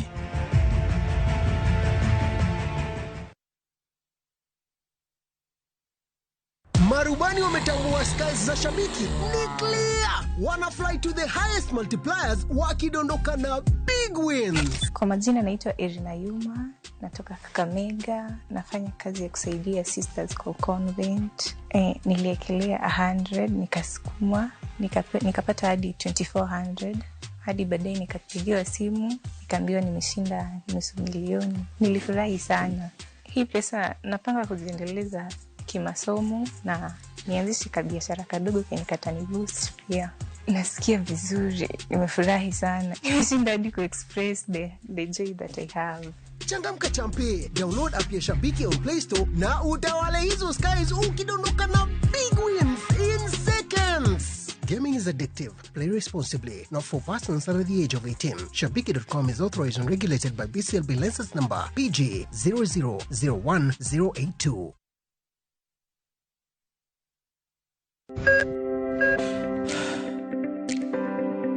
E chuny ogandawa, ngima mar del en mwandu maduong'ie moloyo. Mondo tekruok mar dend obed maber, ok gin ga gik matek. Gin gik maluongo ni lifestyle. Manyiso ga jotuo ni gigi ok gin gik minyiewo, gin gik mitimo. We bedo gi kiawa, kendo chak bedo gi ng'eyo. Nachako chemotherapy. Side effects nen, yirwi nyaka lwar, constipation, chandi seriously. Warwaki e penj laktar, ma en tudruok gi lakteche molony. Isamidhir jahocho cha, nyaka ibed ni iseng'eyo ni mae shida ma an godo, to adwa konyo. Chakre weche thieth kod chiemo mar mine mayach, nyaka weche thieth mag tuoche masiko. Wakelo od thieth e od dak. Tuo mar rheumatic heart disease ni landore sana e gwenge ma poverty nitiere. Riuri gi Ruth Otieno, wuok tich nyaka tich abich, saa 12 odhiambo.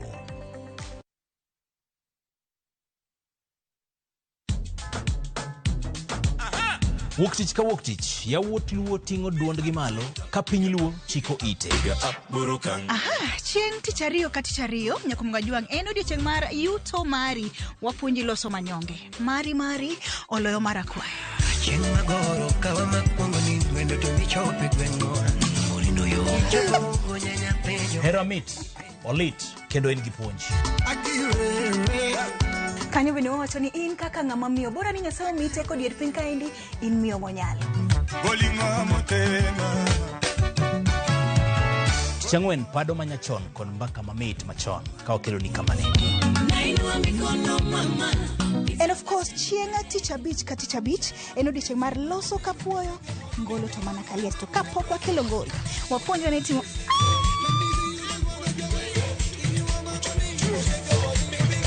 Ma en Makdan.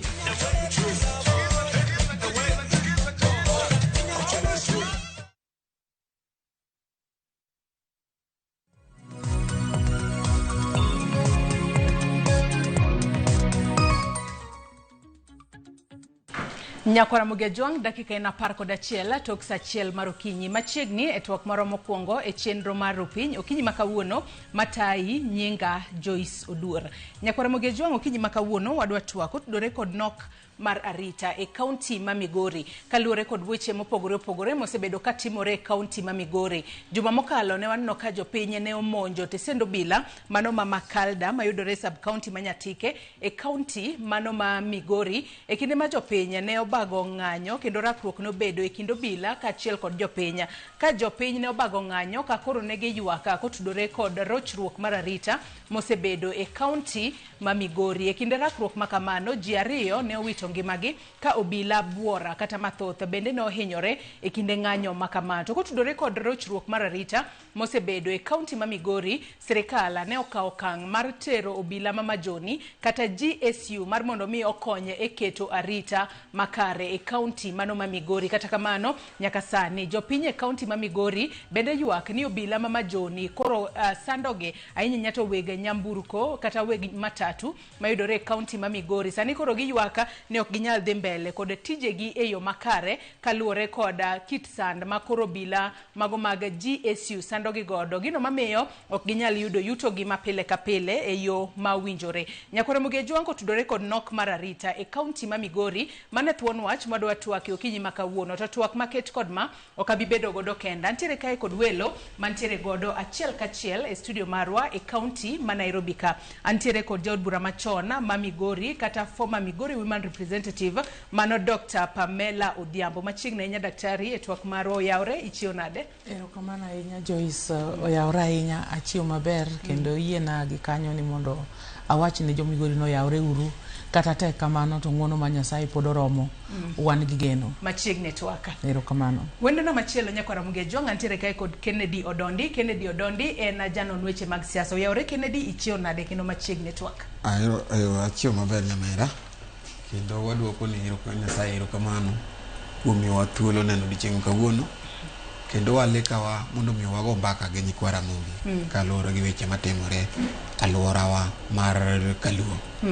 Omiyo amoso Nyakwara Mugi kumoro ma gintiere kowuok dho wadi nam chumbi nyaka Imbo nyaka Nyatike wuotho gi kuma wae ni ageno ni gichio maber kendo gibed gi geno machiegni twak okinyi makawuono. Nyakwara Mugejwang wendo na machielo mano Beno Nyach ma bende en janon weche mag siasa obo bedo ka utudore kodwa e kinde mwadhi mbele kod twak marwa. Chwalnwa ote paro penjo moramora kokale namba mar ote machuo kariede ka uchiel nono Facebook ibiro yudo achiel kachiel Ramogi TV X @Ramogi TV.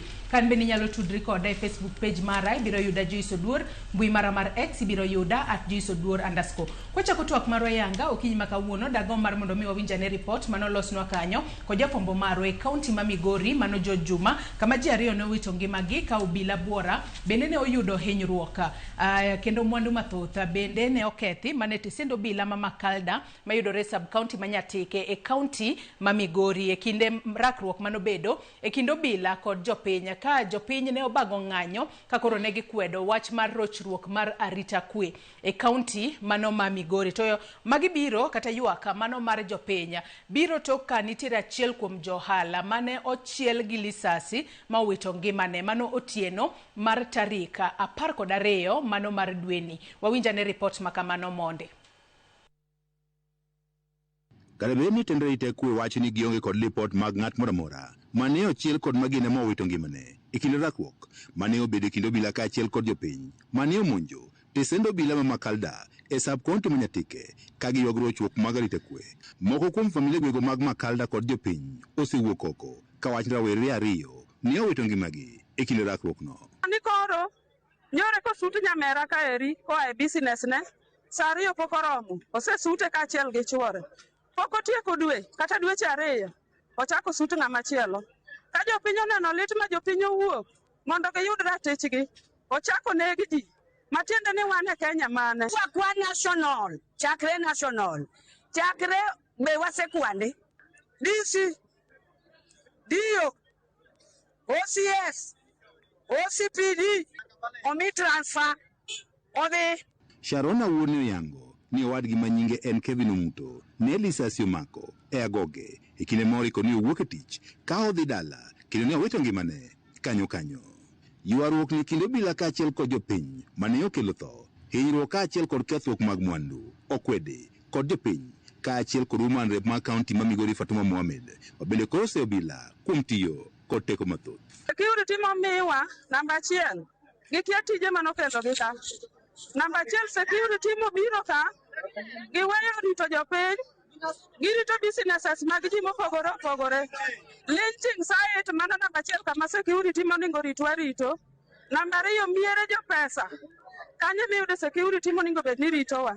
Koro nyo giwuok gi kwe ma gidhi nyaka dho gate kanyo, lakini e kindgi moko kanyo moko nyochako bayo kite nikech kora pani kanyo nyisgi ni girito jatelo maduong' biro mondo wuok kodgi ne girito mar seche mang'eny.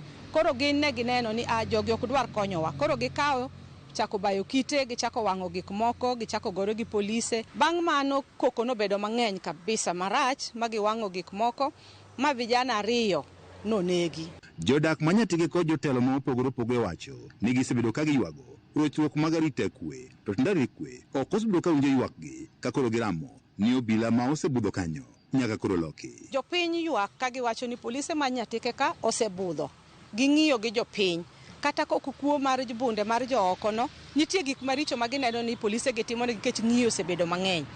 Ne gikwayo ni mondo jogi obed transferred. Action noko kaw ma jogi noko bedo transferred.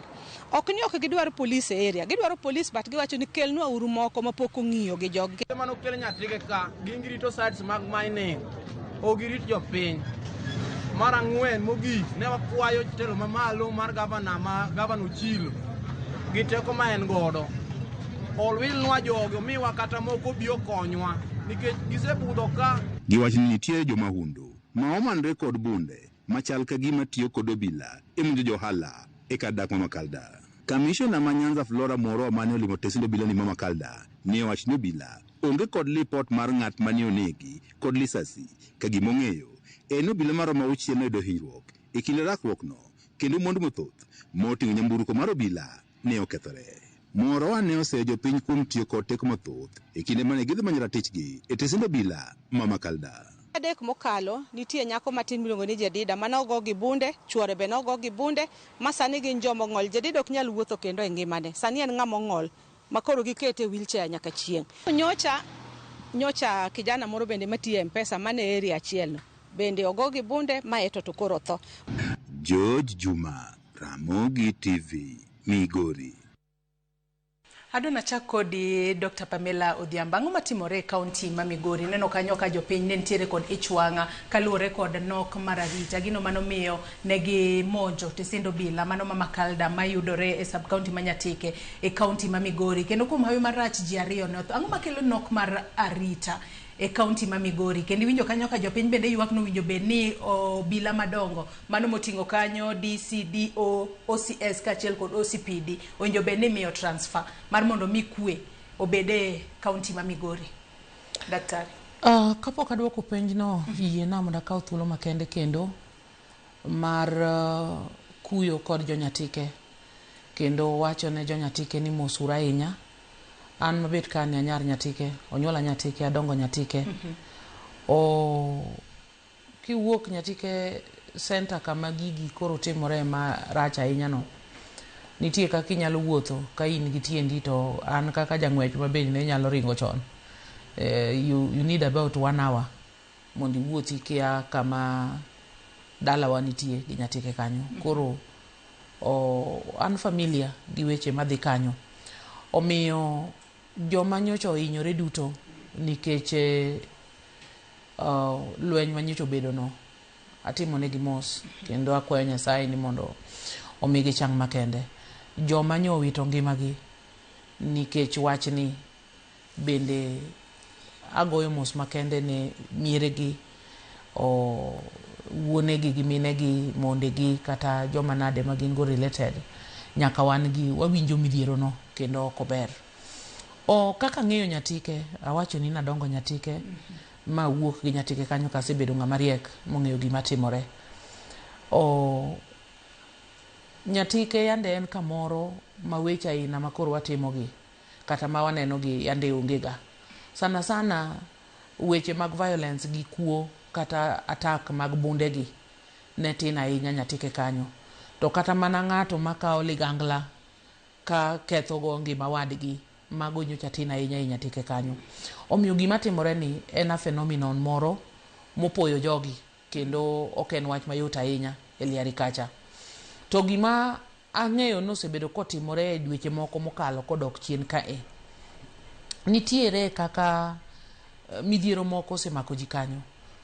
Jomiwinjo ka giywak nogogi bundego, nogogi adieri, kendo sama nogogi gi bunde kaka nyako ma giluongo ni Jadida gi chworeno, ne en gima otimore kapod koka ji loro tijegi wuok kadhi e udi kind saa achiel gi nus ariyo kae. To kata kijana manyocha onegino bende onegi ka en ng'ama loro tije mar kama otiye mar M-Pesa mondo owuogi ka koro odhi kama odakie. Koro wach bundegi nitiere ywak ma kopogore kata gi joma onegi bundegi. Ndalo moro machien ka nyaka jok moko mobet abeta gi beti kiwito e dhokuja kanyo to ibeto gi be godiechieng'. Kaka an mabet kani Suna West e kama dalana nitie, Tanyar Nyatike. Nitie kijende 4 moywago Suna West mowuok gi boda ka kelo jowuoth Nyatike ka, to ok giduogo ka gingima. Pikipiki mane gidhigo go be pok oyud nyaka sani. Koro ywak osebedo liare kanyo kowuok kuom jopiny ni yawa konywa uru mondo wang'e ni to uhalifu makoro dhi nyime ni oa kanye to ng'ama time to timore nang'o. Koro wach ni kata nyaka sani nitie kaka jopiny pok oyudo dwoko maber kowuok kuom idara ma polis ma bende gigeno kuom gi ni e joma onego bed ni rito joma ok nyal ritore kendgi. Koro kaka sana wach bunde ni bende anyuola mar Nyatike ong'eyo ni polisi ema ting'o bunde. Wach moro ni kata jomoko nyocha nigi bunde moko modonjo kanye legally yande pok obede kata polisi go ne pok owacho kamano, nikech ka nitie kaka dipo ni nitie jomoko manigi bunde ma illegal to joma no kuongo nego go kata koko e wach bunde ma illegal gi ok no nego bede dara mar joka DCI. Koro magi duto pok otimore liare kanyo. Kuom mano wach mangima mantie ni all of a sudden nitie kaka security koro is elusive in Nyatike kendo ji odak gi luoro mang'eny. Mae wach manyo miyo ka koro chako negi kijana ni motho adieri gi bunde e sama pod chon no bende to nyojo piny oneno ni wawuoguru oko kako ganda mondo wagol duondwa mondo sirkal ong'e ni nitie kaka wan gi chandruok mondo konywa. Mak mana ni nikech kata jok manogo gi bunde mbele dwe about 1 month magiwacho no, nitie kaka report mora mora ma jopiny oseyudo kata gimitime kata gimo intend mondo timre nyo pod obedo maonge. Koro mae maparo ni okelo ich wang' machal kama mondo jopiny owuog oko mondo koro gimany kwene kaka team. Nyalo bedo ni obila ema ninde tich kose ang'o manyayo wechego mag njore, nikech ing'isowa historia mago mag kit njore mosebedo e gweng'go mago mag Nyatike e kaunti ma Migori. To bing'e ni kinde ka kinde wacho ni nok mar arita kotimore dichiel to ok wanene kendo wanyalo wacho ni obila otimo tijgi e yo makare. Nyalo bedo ni obila ema ninde tich kose nitiere riwruok moro e kind obila gi jonjorego ema koro nyayo weche mag nok mar arita kose ang'o matimore hiye. Mane kaka nenore ne jopiny. Nenore ni nitie kaka ywagni kata kochope ito bilagi, nikech kama iwinji wacho no ene aluora mar kama bilagi odake miluongo ni kambi gi maduong'. Nyaka jatendwa maduong' ma bende gi jo sirkal mamoko DCC gi DOs gi joma kamago odak kanyo. Kanye mufis gi nitie to bende aluora ne magidake. Koro ing'eni ka ywak ma aina gi osebedo katimore to onge dwoko mawuok. koro gini nyalo miyo ng'ato paro ni to dipo ni gin giwegi ging'eyo wach moro matimore mopogore gi gima jopiny ong'eyo. Koro mae wach ma aparo ni chando chuny jopiny manyatike. To kasewacho kamano to yiena mondo awachie bende ni jo idara mar arita kwegi kawaida kata kako osewachnwa gi jotendgi ma national ka ok ging'eny ahinya ma ginyalo bedo mathoth, mak mana ni kada bedie ni nitiere riwruok moro kata winjruok moro e kindgi gi jopiny ma ginyalo yudo information e samo winjore to gikawe action bende samo winjore. Taparo ni de ok wagi kama wagikeni. Koro ataparo ni mae kama chandruok nitie, ok wanyal wacho ni polise gi ema koro nyalo bedo ni ong'e wachni kata gikia. To kaluwore gi kaka wachni osechuogore to nyisa ni nitie kaka gima luongo ni communication kata bedo thuolo kata keta yanga gima giwinjo ka jopiny kwayo to kod action magikawo kata bedo ni pok giyudo ng'amo timo marachno. Ting'eni kada giwuok oko to giwacho ni wasewinjo wachni, waluwo hondo makama, waluwo root makama, wamanyo gini gi gini. Konywa uru ng'ama nigi information. To wachni apani do kelo kwe nyatike.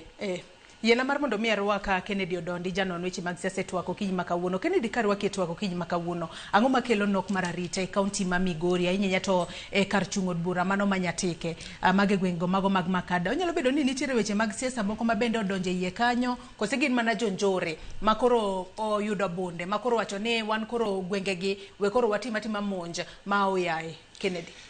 Erokamano nyamera Dorothy kuom miyowa thuolo mar mondo mi wawuok e jodalawa Migori County to gonagi to gi dala makoro wae miluongo ni Nyatike. Wakunga kawo kuyo na makende kamiyo jodalawa mowito ngimagi kaka specially kijana matin manyonegi miluongo ni Onyangone. En wach ma lit ahinya. To wach ma Nyatike kwa wuoye en wach ma lit nikech wawuoye kumonyuolwa akanye kuma wae. To daer wacho ni Nyatike nyaka arita kwe kachako gi Raymond Omolo gi CS Murkomen nyaka Nyatike kuma girangi gi wenge ariyo kabisa. Nyatike kirango Nyatike e resources mawuok Migori, Nyatike ne e kuma golo resources mang'eny nikech en kuma mining timore. To koting'o jodak kende ma Nyatike. Nyatike oting'o nyaka ja Tanzania. Nyatike oting'o nyaka ja Mombasa.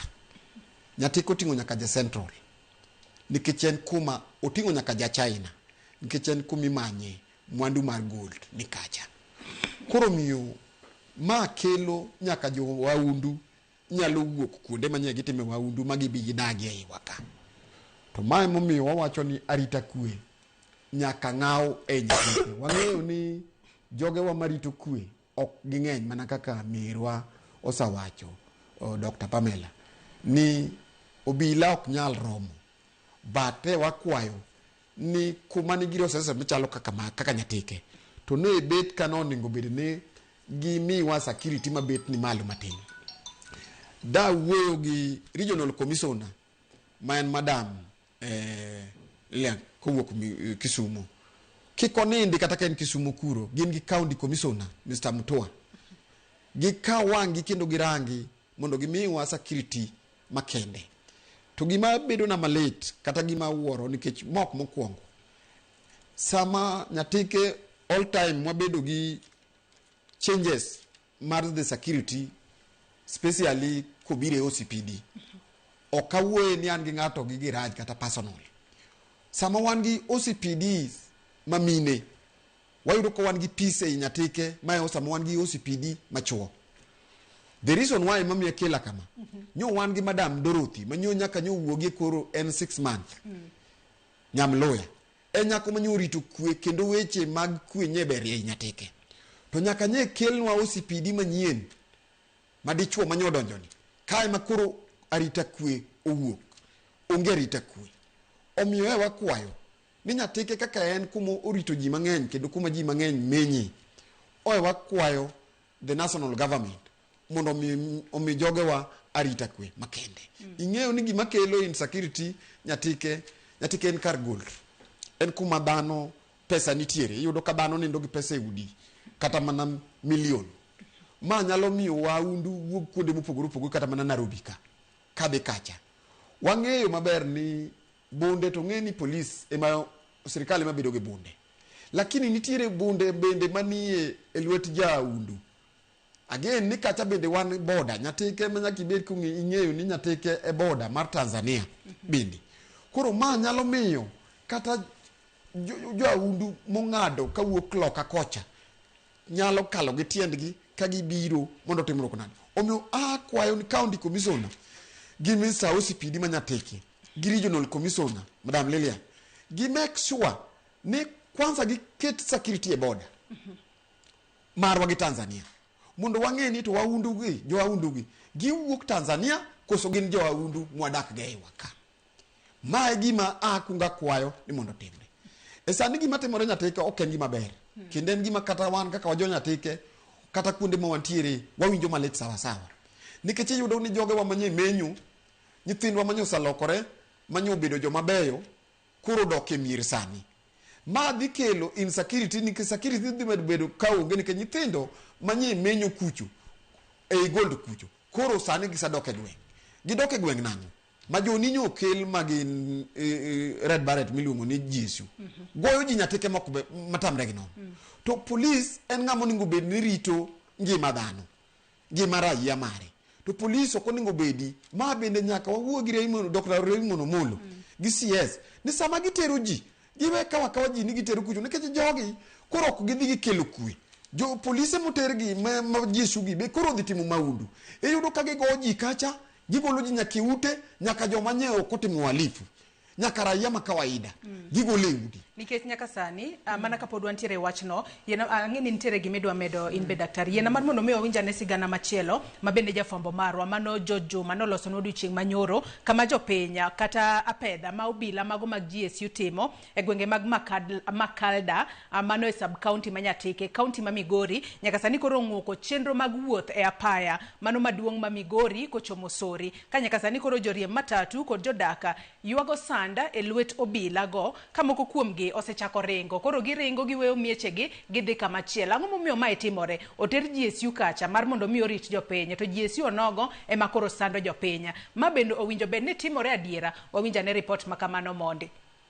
E kinde maromo ndalo 5 mokalo nyaka ne moko kuom jopiny e gwenge mag Makalda mane ywagro jok mag arita kwe e gwengego ne monj sendo obila ma Makalda e sub county manyatike kendo hinyo obila buora kaachiel kod ketho mwandu moting'o nyamburko mar obila jodak e gwenge mag Makalda kod jowuoth moko ok ong'eyo kwe. Skul onge, skul olor, duka olor, joka go nyaka paka, nyaka lwang'ni.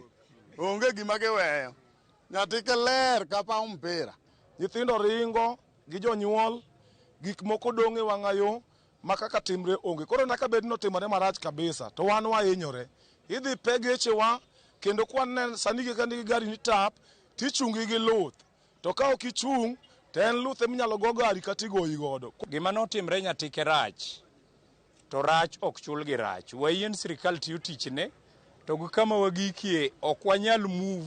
Obila mag majoni mane otere gwenge mag Makalda otieno ma tarik 13 mar dwene mondo kotim apedha jogo mane omonjo tesendo obila osebiro kadhi nyime kod apedha bende oweyo ka jodak gwenge mag Makalda kod ji mamoko nitie kod midhiero mokalo. Aringo gi jowuoth ma nyathi odong' piny maringa doga oma maka naringo mana gari mar polis maonge polise iye to style maneno kichwado go ji chien no miya ringo no gisetimo makosa no sechwadgi kendo ne gisewinjo makosa gi sirikal ka winjowa Dr. Raymond Omolo kwa wakwayo ne jonyatike ni ka giyie to koro ging'won ne jonyatike nikech nyatike ji odare te ging'won ne jonyatike giselan makosa manyo gitimo.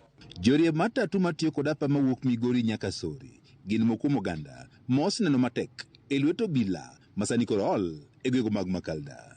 Achiel omaki iluongo ni Eric kane askari ochopo roundabout koro weyo ni joka norwenyo koro dwa nyiso gi wang'ayo manyatike kodhi penjo gine ma nyiso gi wang'ayo manyatike nogoye gi ludhe momake motere sel nyaka sani wakia kuma entie nyoro nyo mak ng'ama chielo ma nyo yuda ka odhi daro ng'ato ma nyo dar nikech gino iluongo ni Jafeth bende nyo make morwake sel pok wang'eyo kuma entie nyaka sani. Kata ka jogo operate area gi gik ma gimanyo gin ma ging'eyo, wan ok wanyal ng'eyo kaka wananchi. Joriemb matatu ikawo tele ko jakom margi ma Migori Karungu Sako Jared Okech wacho ni apedha ma itimo kod obila ne nyaka sani koro osekelo negi sand to gin giwegi onge keth moro amora mane gitimo. Omawa pesa sama ne ging'anyo, sani polise be koro mayowa pesa, koro wachom kanye kaka jomatatu. Sani ok wachop sori, kopo ichopo sori chuno ni nyaka luora nyaka Mariba, kokiduogo Ng'er, kokidhi sori. To ka iting'o janyateke chuni ni dhi weye gi Mikei, kokigomo. Biashara ok gore. Okech wacho ni obila gi matimo apedho gwego mag Makalda go joriemb matatu matimo manohandgi kendo makogi ka iketo negi keth ma gin giwegi to nok gitimo. Wan wakwayo ni wan wa jomatatu waonge problem, nok wagomo be nok wadhi e police station mwavunjo police station. Wan no watimo business wa kama kawaida, giwewa watim business wa kama kawaida. Koro makwayo nani ne wakwayo ni kaber to sirikal okonywa nikech koro gik kama koro wakwamo kendo kata mana kaka wakonyore onge. Wach ma kamano siko jakom joriemb matatu e kaunti ma Migori Mangima Henry Ogombe mane okono piny owacho ni kawiye to koro chung' chenro ma apedha ma itimo kod obilago ka wacho jodak e gwego mag Makalda nyaka sani osido puonj moromo. Nyaka jogo wai gari igoyo jowuoth ma wating'o, koro wakwayo sirikal ma Kenya wuodwa Raymond Omolo nodonjie mondo mi joge wa okonyre. E kinde monj mane otim kod jopiny e teseno bilno ma Makalda tarik 13 mar dweni ji ariyo bende ne owito ngimagi e kind rakruok kind obila kaachiel kod jopiny. Jopiny ne omonjo tesendo obilano ma Makalda ka giywago rochruok mag arita kwe ma bende ne obiro bang' kaachiel kuom johala ne ogo kod lisasi mane onegi e kar dakno ma Makalda. George Juma, Ramogi TV, Migori. En midhiero makoro jodaka mago ma Makalda e kar chung' od bura ma Nyatike kaunti ma Migori podi kale kalure ni obila mag majoni ma okel mar mondo mi omigi arita ema koro rodho gi odonde pod antiere kuomi ne mi chako mulo wachno. Omiyo wawacho ni sama polis odhi kelo arita kwe gibed polis kendo ka to koro wawuoyo ni sama watimo recruitment nyaka walos system marwa mar timo recruitment. System wa mar police rach nikech sama itimo recruitment iyudo ka idhi nyaka vijiji nyaka jok mane osakethore moriem gi community ni jogo maricho gin walifu to iyudo ka sama itimo recruitment e police ka giyudo opportunity machak ndike gi magibed jarita kwe. Magi joma onge knowledge gine joma koterni orit raia to koro gitimo nguni. Samar GSU koro dhi kacha miyo en ng'ama onge makosa, miyo ok nyal dhi timo robbery, winjo chwoe matimo robbery tiyudo ni nyaka sani nyaka mine wa manigi nyithindo matindo polise gi goyo kendo rape ma ok kelo rito kwe ma medo mana agitate jopiny gi sirikal ma winjruok biro bedo maonge. Omiyo wawacho ni gima nyocha joge wotimo rach ok wanyal support e National TV ka ni ber mondo mi idhi monj ka polis kata do bedo ni un gi different gi weche mag arita kwe. Wach ma nyocha gi monjo ka polis en wach ma wa condemn kendo en wach mo kanyal bedo ka support. En gima nyocha timore marach ni japiny ok onego kaw chike e lwete mar dhi monjo ka polis magi wang' geche mag sirikal. Lakini mana kaka owadwa aneno kosa wacho kanyo rach ok chul gi rach ero nyoe mano osatimore gisa realize kosa to kosa gi makisa realize ni okuro nyal bedo ni jo moternegi koro dwa weyo nwa rong'onde e gweng' to gi mon bende koro irepo nikech kosa manyotimore. Mano mi akela wacho ni nyaka county commissioner gi regional commissioner nyaka wuog oko ma askeche gi mag nikech jogi ni e bwogi askeche gi odhi utero kwe gi kel kwe e kindgi gi jopiny to giwe miyo jopiny bedo mabor gi sirikal kaluwore gi gima koro gitimo ke jogi donjo nyaka mier jogi ketho nyaka gi mwandu mag ji nikech ka penji compressor mar ng'ato ma ng'ato dhi ong'iewo $500,000 motimo go mining kacha eto tima ento no kosa ngo momi kethe kirasa mar ng'ato mokao 300,050 odhi oguro kacha mondo jopiny oyud go konyruok en ikethe ento nokwalang'o iwinjo koro police owedhi ketho resources makonyo jopiny gidhi ni gidhi kelo kwe omiyo tim ma GSU timo kucho ok gin tim maber. And again sani wan e harakati mar politics inyalo wuone jomitero gi joma dhi loso to kare gin joma ni opposition makethoni omiyo government nyaka bed very careful ma miyo watich matek kaka wan politician ni sama koro wadhi mwawacho ni wan broad based government to broad based government mwawero pile ka pile ni ema koro teso jodalawa ka kiny wadok e ground convince jopiny ni wabed broad based government ka gidhi winjo wanade. Aya mak parono gi kanyi na mar mondo mi arwak Beno Nyach machiegni enye to wako kinyi makawuono kata kamano kapok ami thuolo mar mondo ilosa Dr. Pamela ntiere wach mabende imako. Yes. Ne wawacho ni ang'o momiyo gik moko dhi marach kama especially Nyatike. Sani koro GSU otere ground kar mondo GSU okony jopiny to koro sando jopiny. Kama ne wagiki nyaka koro GSU ikelo kan. Nyo ng'ato geno mana kaka duonde jite osewacho ni bedo GSU kagi koro nonego kel kwe. Mi kata jok mane onge kata manyoko nonyodhi e ng'anyono nikech ji duto tetete man Nyatike kata mana alwora no ayie ni nyok gidhi e ng'anyono joma tine manyodhi jogi oseringo modok e utegi kae to ket curfew koro ok giwuog e ot koro kama ok giwuog e ot ni mae makelo wa penjo ok nikech wachwako jopiny to ne wadwa kelo kwe ne wadwa kelo ber koro osetam jogi ok giwuog e ot Nyatike kanyo endo adwa nanuo kendo ni mondo ji chiem kijende gi mine matindo owuok odhi e bugo kacha giluoko lope moko kanyo eka giyudo pesa kore ka gidhi ng'iewo gima ji nyalo chamo koro gine curfew onge ng'ama wuok oko koro ng'ato penjo bende ni to jogi kata mano hinyore chieng' sama ne skirmishes dhi nyime ka gin be koro nyocho ochop kata kodgi osiptal nikech gibe gin mana ji ngima gi is important mana kaka waywago ngima polise wa mane gi ohinyore nikech wach ni ka ok wayie mondo gimoro aina ni otimre kendo ok en gima ber kendo lamo na en ni kiko chako timre kendo ok e Nyatike kende to i Migori County ngima gi Kenya mangima weche aina gi waseneno to kendo ok gidhi maber nikech ginyo ngima ji koro curfew ni nitie mano i suffering nikech ng'ama ne curfew ni ok oyudo gomena kata gimogo manyalo pidhe e ode kanyo to kata ng'eny ute makanyogo pi onge pi omoga e kuja koro nyaka mon ok nyal wuok mondo dhi om pi tiende ni kata nyithindo matindo koro ok nyal modho ok nyal luokore koro kae gi koro indiscriminate beating ma koro ng'ato ka ng'ato igoyo ma kata in ne in mana jawuoth moa kata kaka sori kata kara chwonyo mane kia nang'o matimore Nyatike to in idonjo me lweny kae to kaka nyithindwa ma koro dhi e skul gi Monday makinyi ni kaluwore gi program mar skul nyithindo teno onego bed ni chako penj koro nyithindo gi to kata king'iyo oganda mani koni no ng'anyo e picha kacha nyithind skul gi ne onge jopuonj gi ne onge kanyo koro gigi duto chung kae to gima chielo ma bende koro lit ahinya Nyatike ka momiyo waywak sana kaka joma nigi remb jo Nyatike nitie kaka koth osebedo ka chwe mi koro kuonde mamoko e Nyatike kanyo bende pigni odaro ji e udi ma koro gidak e skunde jomoko yani nitie midhiero maduong' Nyatike ma kaka gik moko dhi ni ka wan joma bende osetelo ne jogi aywak ni ma ok the best solution jo GSU gi kelo gi mondo nyo gi restore order sama nyo order ose slip out of police manyo nitie gi ne ber to gik ma koro dhi nyime gi to koro ok ber nikech ana paro ni bedo gi kor gweng' ka no nengo mi koro nyithindo wuotha ka dhi e sikul ka ging'e ni gin gi protection koro gul mama nitie kor gweng'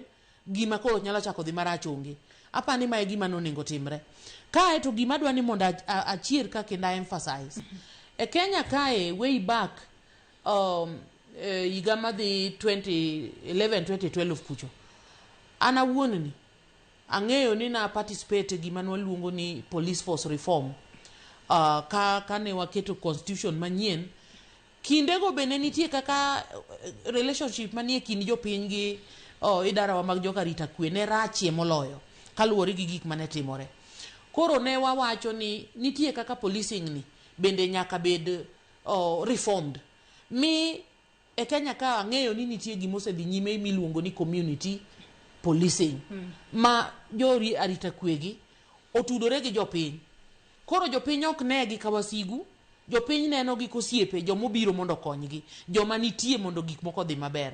Ma nyalo miyo kata ka walifu miwacho go kopo ni gima timore nyatike ni otimore atima nikech jonyore moko oparo ni koro mwandu nitie nyatike gidwa dhi kawo, to ne nyalo miyo jopiny mapile gi ne nyalo nyiso polise gi ni ung'e ni nitie gima timore ka, to ng'ama kama gi ng'ama kama yando biro dierwa ka, to nyako chak biro nitie gima timore. Nonura ne wachni to gi nono wachno mos to gikelo the wrong people to book.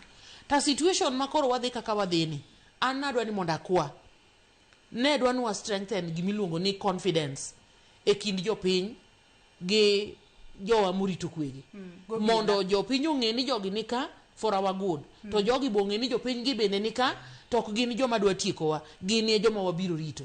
Koro relationship makamano kodhi nyime taneno ni nyatike biro dhi maber. To kendo nakwayo ni mano onego timre fast, mapiyo sana, nikech kwano ni problems koro te man nyatike. Tiende ni nyaka joma nyo hinyore ka, kamoro moko kuom gi be pod towe e udi ka. Tiwinjo ka ng'ato to temo wacho nwa ni nyaka sani ni joma iwacho ni nyonegi saskamishes go gin gi onge, lakini miere to nitie mayuak kucho. An man kane an gi simbe mawacho ni nyathiwa nyose neka, koro watimo nang'o, to ng'ato to wacho ni ripod no onge. Koro ripod ni samoro nyalo bedo maonge nikech kanyo lwenyo osebedo machal gi macha, jogi odinne gi e udi, polise ka be ng'eny gi nyo hiny moteri e osiptal. Koro kata ng'ama nyalo kawo ripod ni. Omiyo na paro ni government no nego move in ga special branch moro kata moa e county kujo kata moa e the neighboring sub county manyalo kawo ripode gi kuom jopiny mondo wang'e ka milifu ni to jok manyo yudo hinyruok gi richo gi geto kori konyo gi nade, kano gi udi ka kata medo nego moko kata medo chwado moko mondo bed hinyore ok bi konyo jonyatike. Omiyo ma be ok bi konyo sirkandwa, nikech ang'eyo ni sirkandwa nitie mondo orit jopiny kendo oboresha ngima jopiny, kaka president wacho nwa pile ni odwaro ni Kenya ogo atwa mochomo Singapore ma koro ng'ato ka ng'ato odak e ngima maber. Kaka koro wadhi ni ma ok ngima maber. Omiyo dwa ni lokruok obi nyatike mapiyo. Kendo kiwacho kar bunde ka e gima nadwa medi seche ka. Koni ni jopiny all along oseng'eyo ni bunde bedo ga e lwet jopiny, e lwet polise. To in the event ni nitiere illegal firearms, to ne nitie kaka nonro ni bonego chakre mondo wayud ni to illegal firearms gi gin mag wahalifu moa kodgi kamoro to biro kodgi ka koso nyaka jotendwa matiyo moyier. Chieng' moro yanda aneno scenario moro kapok wabiro nyatike ka, gimomiyo wayuak kuom insecurity ma Migori County ni. Chieng' mane jatendwa ma gavana to kod MP wa Masara jo gore e Migori kacha, no nenore oganda moro maduong' mag kijende manoluoro gigo ma ok nane ka ginenore ka polise, to ng'eny gi ne nigi bunde.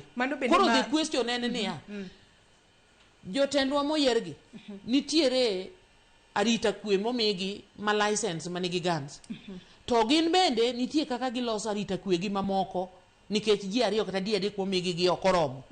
Dipo ni nitie kaka jomoko kuom jogi bende oseyudo ka koro nigi ligangla machal kama e lwetgi ma po nono ni ginyalo tiyogo e yo ma ok owinjore. Omiyo nonro maduong' dwa notim nyatike gi Migori County mangima. Penjo machielo ni jotelo mago mag kor gwenge gin to giwacho ang'o ahinya nyaka tudore kod wechego mago mag nok mar arita e gwenge mag nyatike kaunti ma Migori. Kata kamano Beno Nyachi ena mar mondo mi arwake twaka okinyi ma kawuono nok mar arita e kaunti ma Migori ahinya to e kar chung'od bura mano ma nyatike gwenge mag Makalda en gino mwasebedo kwaneno ero no ka okang' mano mar tero obila ma majoni mar mondo mi okony e duoko arita makare. Kata kamano jopiny pod ywaka ni obila mag GSU ema koro sandogi kendo miyo ok gidhi mbele kod tijegi e yo makare. Onyach ero kamano Joyce, mokwongo adwa kawo thuoloni go mos ne jowinjowa duto kuom chopo na kama odeko ma bende weche mag traffic. Kata kamano ero kamano achopo. Adwa riwore paro gi Madam Pamela, our former women rep ma Migori County, kata wadwa Ken, gigo ma giwacho about Nyatike. It's good ni gin ka gin gi first hand information gik matimore ground given ni mano koro gweng'. Joyce en gimo timore marach ni ka wach machalo wang'o ka polis nobedo ni to sirikal oneno mana ni ber ni oter majuni. An kanyo adwa se sirikal ok ni jopiny to kase but sirikal otimo marach kendo yigi jawinjo ma winjo ka George wuoyo report kane wacho ni rach ok chul kod rach. En adier makende ni Nyatike Makalda area osebedo gi issues kabisa ahinya to kama wan gi resources wa ma koro oseyudore gi ma mining dhi mbele gi. Ok en gimo chakore mana sani kende. Waseneno even in the past. Gini gike uchop makoro bire media makoro jofwambo kaogi makoro gibede TV kama kata radio kama teni gigo en gik manoseya mabor kabisa to mane omiyo awacho ni an adwa se sirikal ok nyal chope level ma sirikal dwa wacho ni gik mosebedo kadhi mbele Nyatike nigi kia Kenya ka bana the reforms winjo ka former women leader way mar police no kelo gimiluongo ni community policing ma no kanye makata polisi ko no chako dak raia choni ni polisi ne dak mana tingi to mano yudo kata ka sirikal be benga go polelezi ne magitimo through NIS nis oginya luondo wani gik mane osebedo ka pangore Nyatike gine kia gingeyo koro japiny to wanga ne yuak magisebedo ka giyuak nikech Joyce ok en yuak ma jo Nyatike kata Makalda ni koro no yuak mana nyoro ne gisebedo ka giyuak kabisa kendo aneno kata ka women leader maro masani ma Migori County Madam Fatuma ne wacho ni nitiere polise mosedak kata mane station makundego igni makalo kata mana beach tadir magi gik manyayo ga arita kiyudo ka koro police kata modhi ni rito kamoro duobe ng'iya ahinya gi kamoro gimomiyo itimo ga police rotations ahinya miyudo ka police station magidhiye ok gitiega kata mana igni adek ng'eny no bedo ga adek na achiel adek tiloko gi just to maintain ga discipline kata mana mar police ke sama police odak kamoro gidhi gi ng'iyo mo kata joma undu bikoro gimago osiepe ibro yudo ni kata joma undu bineno iwacho ni gibunde kata mana i Makalda gi I will not be surprised kiyudo kata ni bunde mar police kata man tiyo kanyogo ema tiyo koro to adwa lengora konchiel sayo sirikal okonigo chop ni chopo kumo chopeni then be outdated gimoro ni wan Kenya ka ne ko yud kata ni kamoro ni koro nitiere lweny moro kind police to gi dhano kumodak community ni to ni remedy en mana ni koro ni okel majoni ni mondo go dhano nikech mano medo mana nyayo arite kwe mano osebedo marach nikech sani koro relationship mar japiny gi police waneno ni police jasike oningo bed ni ka wach machal kamacha no osechope level nikech ok apar ne japiny to opango ne dhi wang'o ka police psychology mar mob ema bedo ga mopogore iyudo ni mana ichwang ma jopiny ne nigo ni gima gisebedo ka gi kwayo kata ni omigi report mar jok mosebedo ka hinyore before o giyudo report mochimo yo kuom police koro kane gidhi penjo to yudo kama be pod kawo thuolo malach gini miyo mob psychology mar japiny bedo ma opogore koro japiny wang' koro yudo kata ka goruok ma koro ni jok moko jo gweng'o chako kata baka police ma koro yudo kata ka wang' ka police en out of which wang' to mana nikech response mar police obedo mane piny nikech en gima jopiny osebedo ka dwaro ni mondo migi duoko to duoko no tamore giri Makalda ok en gima chakore kawuono arita kwe no se nyayo tana seyo ni sirikal ok okawo approach maber approach ma sirikal onego bed ni ne kawo onego bed ni gisechako chon mano onego bed kata ni sama ne jopiny osechako ywak for example ni mondo owil polise kata ma Makalda gi ne kano onego bed ni mano osetimore tigeni kama mwandu nitie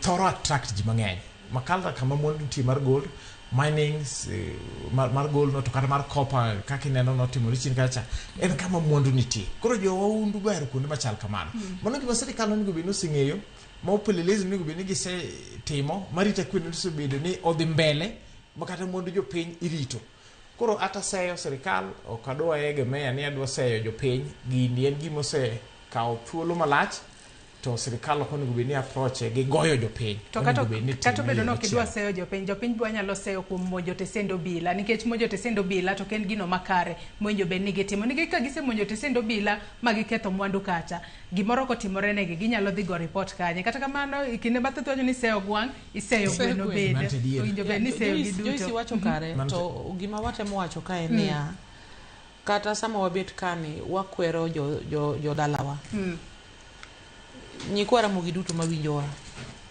kama sirkal ogere ofisgi kata kambi e sana mag joka polise jolweny jo GSU go kanyo nitie ligangla kanyo ok kama inyalo dhiye mitidi ituge tulo kata didwa tugo tulo ok onego gitim kamano to king'iyo jogi kaka wuodhi nochakore kata polise go beno o describe ni there was a peaceful demonstration mama e gimi winjo kwatemo wacho ni kaluwore gi events manosebedo katimore e weche mag kukoso arita kweni ne ok onego wawe mi nyaka kata peaceful demonstration nobedie nonego wakaw action e sama gigi ne timore ni mikae to jopiny go bendo ng'e kata kane pod aringo kalao ng'ato dongi ng'e ni en maber kane ibiro na gi ywak daktari ng'ato emaya gimoro kata koni ni terane mos asewuok kora lawe pod amanye ing'e ni mano miyo ng'ato kwe kendo miyo ng'ato geno ni kare ywak na winji koro mae gima watemo wacho ni going forward kik wayie kendo mondo gimoro aina ni otimre wadhi ahead of jopinygi sirkal waluongo ni sirkal bade lach sirkal wang'e neno malach sirkal nigi ite kamora mora koro ok onego we ma gik moko degenerate nyaka level makoro gintieni e gima waywago ka kende otherwise ok wawach ni jopiny gi notimo maber gisetimo marach mosekegi ma gidok e mieregi kae to koro osekel joma ng'eny makoro monego bed ka ni rito kweni koro gimar chando waka kaka mashinde mag maka kinyo ma jo e puoth jogi magipuro nyaka ne nyuola nyatike nyaka koro e joka expire to ma e puoth gi magipuro koro kata mining ni osekelo kuyo maduong' nyatike kar kelo mor nyithindwa mwaseiko kata mamoko ikore bolo kanyo mapoko olos liende gi nyaka sani nitie nyatike kanyo nikech kata mining ni kake time ok nonego time yo makoro walifu gi ema tek charge nonego time in a proper manner ma government oketo system malong'o gi equipments mowinjore mondo joma participate gini ji koro benefit prosperity cholandre in a systematic way ma kelo ber omiyo nitiere kaka wawacho niya nyatike kaa onego ng'iye matut nikech kata ni temo penjo bende ni to dipo ni siasa moko donje samoro nyalo bede nikech adieri makende kata sani nitie weche moko mag ywaruok e lope manyatike go jomoko ni kia investors jomoko ni kia dwaro muhindi mane jomoko dwaro Chinese mane jomoko dwaro local investors mage koro nitie kaka tungni ng'eny nyatike kanyo ma ok onego bed ni kawe for granted nikech nyatike kanyo nitie a section a big chunk of land mane government mokalo ka odare jopiny kakori obedo declared secured government land koro sama koro jomoko nono ema biro mondo koro ogodulo ka to kaka gi acquire land gi kaka bedo gi ni koro gine ma gi acquire land ni mondo gi operate benefit jopiny ma weg lope mane ogolie lobni cha magi weche duto mar smoldering anger and insecurity e area mwaluongo ni nyatike sana kama gold nitieni nyaka dho nam mwalogot kachwala kucho nitiere lope moko mane obedo demarcated kanyo ni kia public land kuma ne ji onego ng'eni ne gin pastoralist bechon koro nitiere lope moko weche lope go duto ni kanyo ka omiyo nitie weche mathoth nyatike ka ma sirkal morito Kenya marito jomodhier gi jomomewo jomwandu gi joma onge gi gimoro amora onego ng'iye ni to gigi giduto gitimore nade e yo maber ma transparent ma jopiny ka bende ong'eyo ni okay wakelo investor makamaka nikech wadwa ni gold ni ogol ka yo maber manyalo to un muweg logi to kata kobedo ni ine moko ikunye bugo ka to ito ere kaka benefit from gini. Iwinjo weche aina gi magi weche moko man Nyatike kanyo mapok gibedo articulated maber.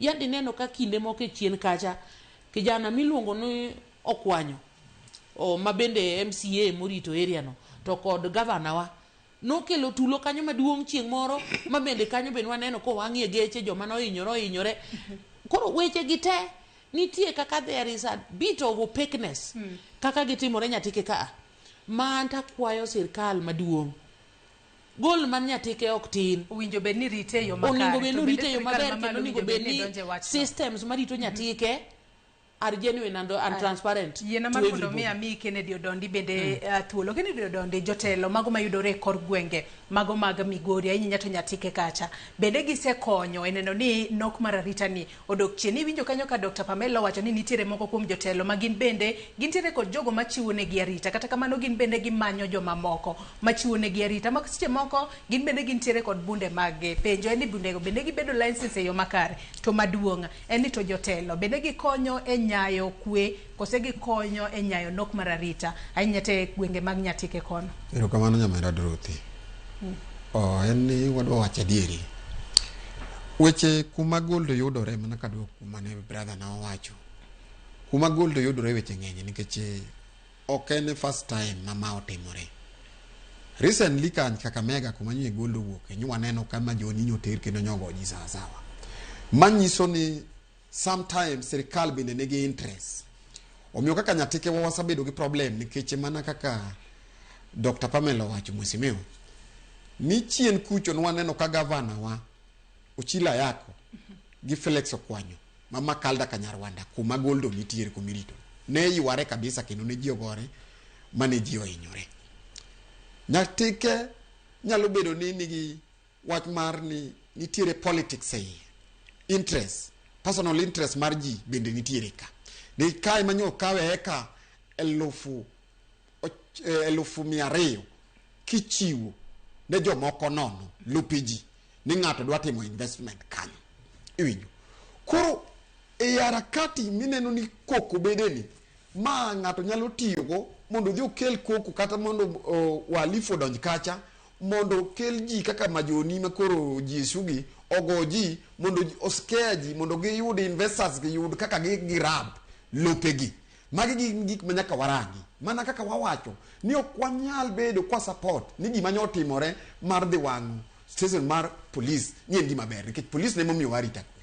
Ka police onge ok wanyal bedo kata kuma koro wabedeni. Iwinjo to police ne maritowa. Omiyo police nyaka rit jopiny to jopiny bende nyaka rit police. Omiyo ka wacho ni mokwongo wayuak ahinya kaka jo-Nyatike. Wan kaka jo-Nyatike waonge leadership ma Nyatike nikech nyaka sani asaneno mana women rep ma Fatuma emochung' katete ane jopiny. Our leaders machalo kaka MCS machalo kaka governor machalo kaka Bubunge especially Mubunge ma the area ma Nyatike constituency poko komende gimoro amora.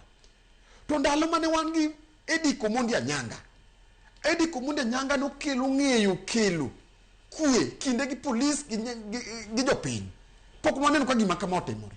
Omiyo samoro bende abilem jopiny ma time election ma yiero giyiero jotelo mok nyal jok marango personal interest margi. An pok awinjo mwesimio atomo degi makoro dhi to utam Nyatike kowuok ochung' gi jo-Nyatike. Ang'o mane wayiere Nyatike ka e kuma wane gi resources mwandu ka e kuma nam nitiere ka e kuma gold nitie to waonge kata ndara waonge kata mana lam mikwacho ni lam kar nyambo to nyamera nika wacha ne kawan gi lam to ka e kuma choko resources mang'eny e Migori County. Iwinjo to nikech wayiero joma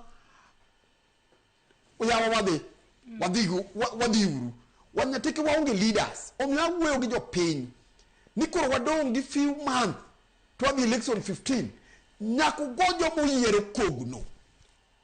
Nyatike kia gima jo-Nyatike nokoso miyo MP ma wan go en MP manono ma pok ayude MP manono machalo gi tong' mbuyo degi. Noningo bedi sani en owuone manochung' gi jo-Nyatike kal daw matimore nyatike ni jo nyatike makore igoyo gi noningo beni uwu en ma noningo beni udhi wuoyo gi jo police mokel kwe as a leader manomi baton mar tetea ne jopiny pok wanene nyaka sani Fatuma mwaneno wan gi gavana Migorika Ochila yako pok waneno kuwuok nikech mage joma nigi interest e lope nyatike momiyo gidwa ni giwuogi mondo giwach weche maricho matimore kapok aweyo wach sani long nyatike kai kuma na nyisi ni wan gi border mar Tanzania ka achako go lasi kuma ai Kaliru ward en mita 100 tichope border mita 100 tichope border ni kuntiere kumoro kanyo miluongo ni dago kanyo sani jo Tanzania koro nyodhi ogero camp mar jolweny masani iyudo ka jogi jolweny ma Tanzania dwa timo patrol along the border our security niki sama jolweny timo wang'eyo kaka jolweny timore sama jolweny timo patrol to our security ma Kenya koni to onge matimo kodgi patrol ma nyalo kelo bende midhiero ne joma odak along the border iwinjo omiyo ne wakwayo jok mochung' ni arita kwe ni mano bende gikete pachgi ni gibed ka ging'eyo ni jo Tanzania osagero ginene kacha kituo mar jolweny kumiluongo ni dago ma jolweny ni kanyo 100 meter from Kenya border gi jo Tanzania koro ma abende sama joka dhi patrol wadwa ni gibed gi security wa konyo gi patrol ka gi patrol loka gi kocha to jogo wa patrol koni kit mai ma ka otimore tang jogo wa yuak ni mine orepi nikech wang'eyo ni jalweny to mani tije kosawuok e camp iwinjo koro wakwayo arita kwe marwa ni gibed ka ging'eyo ni jo Tanzania oketo ginene margi jolweny margi e tie border tiktik wan bende wakwayo ni along border no koluwo lasi kadhi ratiengi ni kucho meuro gini kucho gimbe giket nwa security kanyo mondo waket arita kwe maber awuoyo gi leaders wa kanyo chan ka chieng' jumbe ariyo mokalo na wacho ni wawe bedo kwa yiero leader masekofan okura wacho ni mwesimiwa nikora an gi mwesimiwa mamerwa ka manyakolal nikora paki ndalo manyicha en women rep no chungi jo Migori kendo no tetia kendo no wuoyo no winjo sauti ni kata mana Fatuma bende temo to leaders wa machalo kaka MCS okwanyal yiero MCS mabubu magin sekofan mag jomoko mok ginyal tetia ne jopiny sani ng'ama nya tetia ne jopiny mana e gine nyatike kanyo en Felix Okwanyo manyo makini to nya winjo ka Dr. Raymond Omolo wacho ni obed politician mubedo ni ochangia lweny motimore wang'o ka police ibiro make to wacho ni kik bende Felix Okwanyo maki nikech nyotetia ne jopiny mondo miyo koro jo sangwenya madwa nyanyasa jo nyatike yud thuolo kaka gidwa ma jo nyatike lopgi mano kwa biye iwinjo omiya wuoyo ka paro ne nera Ediko Mundi Anyanga former MP ma nyatike ma dosa tiyo totam ma time makuru nyaka waketu different wa kaka politician kaka leaders kando kaka jo nyatike mondo wapi as a unity nyatike ke miwuone noko nyuol jo nyatike to nyatike ka nigi professional dhano nitiere i Nairobi ka magin tijgi en mana welo hotel to hotel to jo nyatike to chandore kucho ok ginyal wuok oko mondo gichung' gi wana inji machandore ageno ni giwinjo ywak makamano to jopiny bende kinde mabire higa mar 2027 ma en higa manyien gibo bedo ka gigoyo mbulu e yo mariek mondo giyiera ne jotelo manyalo chwalo dwach jopiny e yo makare Beno Nyach ang'eni nitiere kod wach adwa ma medo wach kar to jotendwa moyiero Migori County to ere kaka weche madhi mbele nyatike gi Makalda gidonjore nade en adiero makende ni waseneno ka some of the leaders osewuoyo wacho Mama Kalda ne aneno ka women leader Fatuma wuoyo kabisa to kata mana mi jumbe manyatike ba aneno kuwuoyo ma gin gi Fatuma Makalda kono ken wanoko neno patne no but aneno ka ogolo duonde from my perspective shida mosebedo godo en ni pok wabedo gi dialogue mar leaders wa gi community kech wane yudo ka thothne gima wase witness ahinya to nyatike en kumi yudo ka even elected leaders at various levels gin jok ma exchange in public makata gima koro kaka wach mining ma chando ji nyatike ne iyudo ka voice mar women rep owuoyo mopogore gi mar MCA owuoyo gi mar leader machal nade tine leaders okuya achiel to ma nyalo nyayo arite onge riwruok koro solution moni go beni bedo obedo ni RMC kaka nyocha neno ka Felix Okwanyo unfortunate to say ni gi iyudo ka koro ne gi exchange public with women leader ka gilaro wache lomo kiani onigo beni pogo kia omingawa investor mane to altercation no gi recorde on social media kendo iyudo ka samoro dhok mawuok e MCA weche mawuok e dho MCA winjo ka ok ber ahinya ne women leader to kata women leader biro ka mawuok e dhoge ok ber ne MCA koro riwruok mar jotelo osenyayo wachni nikech wiwa wil ni samo yier jotelo at various levels obed MCA obed women rep obed mejombe obed governor wa represent jopiny kendo onego bed ni watiyo ne jopiny onego bed ka chandruok nitiere machalo koro kaka manyatike cha onego bed ni kata mana leaders wa negi siluongo dialogue nikech jotelo nigi teko sama jopiny oneno ka jotelo ni achiel kata ma forum moro kanyo koro luongi ni mijombe obedo gi forum women leader nitie MCs ni kanyo idwa go mbaka ibiro yudo ka ji bedo thuolo ma ji wach weche ma chandogi makata koro jotelo gi represent wach jopiny to gi represent wach jopiny ma giyudo e achiel koro obedo ni jotendo osebedo ka wuoyo mopogore kata seche moko dirore wach koni gi kony ma nyaka yan bede en achiel kuom gigo mose nyayo wach manyatike ne iyudo ka kama riwruok onge mana kaka Mwambo ondiko kama piso onge ma riwruok onge jachien jarere kanyo iyudo ka jachien riore ywak moro mineno koro kata kaka iwacho ni investors mang'eny wuok oko dwa donjo nyatike nikech mano ba achiel kuom gik makelo weche kaka koro mag lo manyocha chandruok nitie mineno ka jotelo wuoye gi duol mopogore gi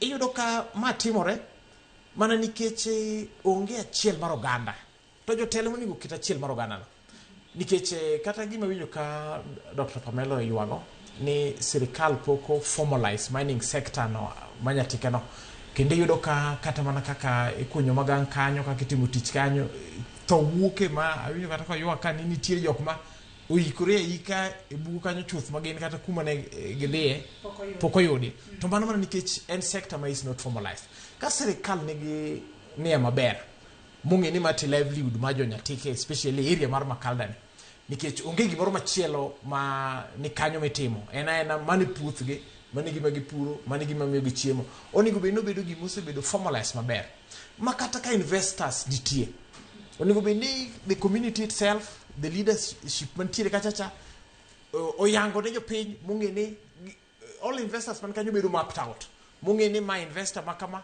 en kae kamotiye magi buk ni kamano kabano to kama onge magi pod biro mana kelo arita kwe bedo mane piny nikech kata jok matiyo kanyo giwegi chal ka gima sirikal onge kata gi data gi yo moro mochimo yo mung'e ni magi investors mobiro magi welo machal kaka ma to mabe kaka gidag gi jopiny to ma jotele monego bed ni osebedo kipaumbele e riwruok to gikelo community together to gi kono jopiny ber bedi achiel especially ka resource machalo koro kaka gold kata kaka copper ne Uganda en riwruok ji bedo kanyakla achiel ema nyalo miyo gino kony kata piny to ken ma kata jotelo kendo kwinjre ma ng'ato wacho wachne en gima biro bedo sigana pile ka pile to waneno machandruok madhi mbele gi kamano kinde mogo mbaka wasebedo ka wacho ni sirikal mamalo winjo bed ni kao kang mano mar konyo jodak ahinya to mago manyatike mar mondo mi one kaka inyalo duok kwe e gwengo mag nyatike yo makare mar mondo mi jo nyatike odagi gi kwe joma oseluor mosechako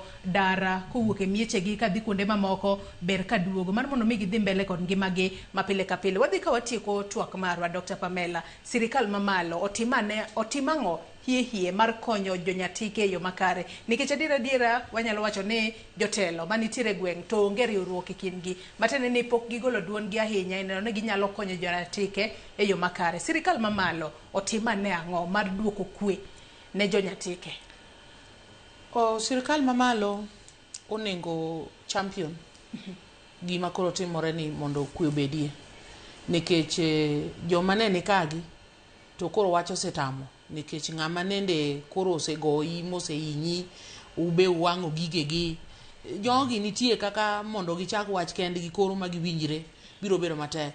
Mane momiyo nawacho ni kopogore gi GSU gi ne nitie kaka sani kaluwore gi notice manyocha neno quite a number of policemen manyoni Nyatike ka ng'eny gi nyohinyore kendo jatendgi moro to nyohinyore manyaka wang'e othichore oko. Koro jogi they may not have the capacity now to handle this issue. Ne dwa ni mondo oyudie team moro manyalo bedo reinstated Nyatike ka kata ofis wanogo manyo wang'no ne dwa ni mondo yudane kaka igunde mondo ochako yudie team machielo manyalo kawo ripodegi. Sirikal mamalo dwa nowuo gi jopiny gi koro directly mondo nyisgi ni wabiro ka koro mar kelo kwe. Anyalo paro kinde moko ka achako siasa na mar bedo women rep. Nitie kaka lweny maduong' mar running battles between police gi kijende mane ni Migori town kacha ma jo boda boda team nyaka gi jo taxi ne nitie maduong' sana. Nikech jogi ne neno ni gidwa ng'eyo ni to kijende gi be nigi license mondo gitie ndara ka to be girwakore kaka chik dwaro. To jogi be neno joma nyanyasa gi mamayo gi pesa. Koro ne gisiko ka gigore to gihinyore kamano. An awuon ni nakawo thuolo na madhir the then commissioner mane nitie kanyo gi jodongo mag polise go. Ne waloso bura moro gi kijende gi Maranatha kacha. Mwabedo piny mwago mbaka. Nwakawo thuolo mar lero ni kijende gi gima polise gitimo ni gitimo nango. To kijende jo polise be nwatemo nyiso ni to ka jogi neno kama to ute ere kaka nikech moko kuomu timo maber timo gimoluwore gi chik to moko kuomu be yudore ni mako gi amaka mana mar golo pesa kuomgi to mana kamano. Koro by the end of the day ne wa resolve ni kwe koro ningo bedie. Jo maricho duto we timo maricho gibed jowagi gibed jo polise gi. And for a long time now lweny mane ni kind jo boda boda ma Migori town gi polise no en to koro nyocho dwa bedo maonge nyaka moro manyocha waneno ka jotendwa makoro okelo lweny kendo e bus park kacha. Koro aparo ni dialogue nyaka bedie to kendo gima wawacho ka formalizing activity mar mining matimore Nyatike kani is of urgency. Dialogue kanyo, dialogue no winjo bede kind jomage. Adwaro ni oningo kel jo national government ka gin gi ranks ginyalo kelo team upogore to luong joma ne nikagi jotelo gi jopiny gi gimoro mwa abuse Kenya ka miluongo ni public participation ja we mondo kad nitie time to ji obed piny mondo ng'ato ka ng'ato mi thuolo mar wacho wach manie chunye. Nikech gima waseneno samoro ka jotendwa moyier timo e wach public participation gigwelo osiepe moko to ji duto gi to kong'eyo ni tang'o madhi nyime kaka sani wach ni oningo kelie jopiny duto. Police awacho kama jo GSU ma pod ni Nyatike go we uru ketho gige jo Nyatike nyoteru kanyo mondo los kwe. To ka koro umbe uchako uketho masinde nyaka tengni mag pi ma jogi tiyogo ka luoko lopgi no tuchi gi gik makamago mano be koro konyiso picha maber. Wan jo miluongo adwana abeda achiel kuomgi abing'e ni an Gen Z wan jo miluongo ni disciplined forces. Koro kendo kunyal dhi kanyo to kae to uchako kelo indiscipline mano koro onge gimudhi timo. To jopiny bende adwana kwa ni ka wadhi nyime wadwokane mirima chien mondo wayud kaka wawuoyo wach ema loso gimoro mumba wacho ni kar chakruok wache mane nitie to wache momiyo gik moko duto makoro waneno gi obetie. Koro nitie kaka nyaka wawuo nyaka wawinjre ni to wadwa rito kwe ma Nyatike e yo mane mondo ji prosper. To lit na mi adwa na kwa chuthe wang TV ka adwa na ng'e ni to nyithindwa ma udine gi udigi gin koro gichiemo nade omiyo kata ka polise gi oyie to gibi gi kowa kata gi nyuka achiel kende mondo atene jok manie udi kagi nikech akia kaka nyalo dhi kanyo kata abidhi goya kata an bende inyalo rwaka mondo atimie some humanitarian work. Thank you very much. Erokamano nyamera Dorothy. Daer mana dok kuma mheshimiwa Pamela owachono ni nyaka koro wayie embrace dialogue. Nyocha waneno kadhi lit mbunge ma Joanna Ng'eno kane ilaro lu nochuno nyaka national government nodhi kacha mana DIG nodhi kacha commissioner mar police nodhi kacha man gitimo dialogue gi gi jopiny. It is high time ni wawuoyo gi our permanent secretary ma en CS Omolo. En nyathiwa. Ochak wuotho we address ji e national TV. Ochak wuotho dhi Nyatike. Oluong leaders ma Nyatike. Te opinion leaders gi elected leaders. Mondo bed gi jo Nyatike piny gi polisi. Mondo dialogue obedi. Mae momiyo samoro ng'ato ne nyalo neno ni agoyo mbunge. Oyo. Kisa bedo jatelo industry mar jopiny. Ine mi ywe lwedo kuomi. To wawuoyo gi mwese miwa Tom Mboyo Dege. Ni obeda leader. Owe beda leader. Ma en na leader mar Nairobi. Obeda leader mar jopiny. Gimomiyo pod adok kuom Edith Omondi Anyanga. Omondi Anyanga no ng'eyo kelo kwe kind jopiny gi polis. Manyiso ni nolimo polise samodhi kacha to jopiny bendo kelo machiegni ma ne miyo raia gi polis ne gin gimoro adi. Problem wa ma wan gotie sani ni jatendwa mochung'nwa ma en mwesi miwa Tom Mboyo Dege. Oko kao thuolo mare mar keyo dialogue mar jopiny gi polis. Odog piny mondo wuo gi jopiny kuchiedho ok ni o address ji e TV. Erokamano inya Kennedy Odondi. Beno nyach wach ni mogik mana mapiyo kwa tieko. Joyce wacho ni two wrongs don't make a right. En ma adier ni jopiny osetimo marach kuom wang'o ka polis, wagi inyo polise mamoko. To keto ni koro kel polise ma jo ni koro go jopiny, to kendo pod gidak kacha chama livelihood mar jopiny ochung' ok ber. Wakwayo sirikal ni it is high time gidhi mwalo kacha cha mondo okel kwe. To kwe ni nyal kele kama. Mana ayie gi panelist kako se wuoyo about kelo leaders kanyakla. Samango ne ka leaders wuok again. Kech gima duong' machandwa mwalo kanyo. Eni yudo ka MCA nigi jogene. Joge MCA pengo women leader pengo kia joge governor. Kamano koro factions go. Ema nyayo gini. Samango ne ka leaders work together plus the national government leadership, especially mar arita kwe. Modhi ogo buche kachacha kagin together. Solution be yudore. To ma kwayo ma ogik. Akwayo ni PS Omolo. Mana kaka brother Ken wacho. Macha gwengwa. Macha kaluowa. Mana kaka waneno ka tabu machal kama gibede pinje moko to giwuok ma regional commander be. Embu wuga ka odhi bed piny dhi medo dhi miyo japiny bedo gi geno moro keche local leadership to setamore. Erokamano ahinya. Luoch O Gilbert ng'isa ka ni nok mar arita Migori ikelo gi immaturity mag jotelo mag Migori kod sub counties mage. Jotelo te maparo ni ok ginyal bedo jotelo ka dhaw onge should all pack and go home. Wacho ni 2027 ratila mar ng'at makwe biro bedo achiel kuom gima wabiro nono kapok wagoyo ombulu ne ng'ato mondo obed MP, governor kata gimoro amora nyaka koro wabed civilized county. Erokamano ahinya kuom ote ma kamano. Erokamano ahinya Kennedy Odondi. Erokamano ahinya Dr. Pamela Odhiambo kachiel kod in Beno Nyach kuom kawo thuolo maru okinyi ma kawuono mar bedo koda e twak. Nyakwara Mugejwang' in bende agoni erokamano ahinya kuom bedo kodo nyaka gisani machope giko mar twak maro mokwongo e chenro mar piny. Wageno ni sirikal mamalo kokalo e migawo mar arita biro bedo ka chopo e county mano ma Migori e kar chung' od bura ma Nyatike mar neno ni giketo kwe e yo makare mar mondo mi jo Nyatike omed dak e yo makare. Nyakwara Mugejwang' wakaw yoyo madudo gi sani chenro mabiro bang' ma en tedo gi chiemo gi Jai Lieta. Oriti masani nyinga Joyce Odur.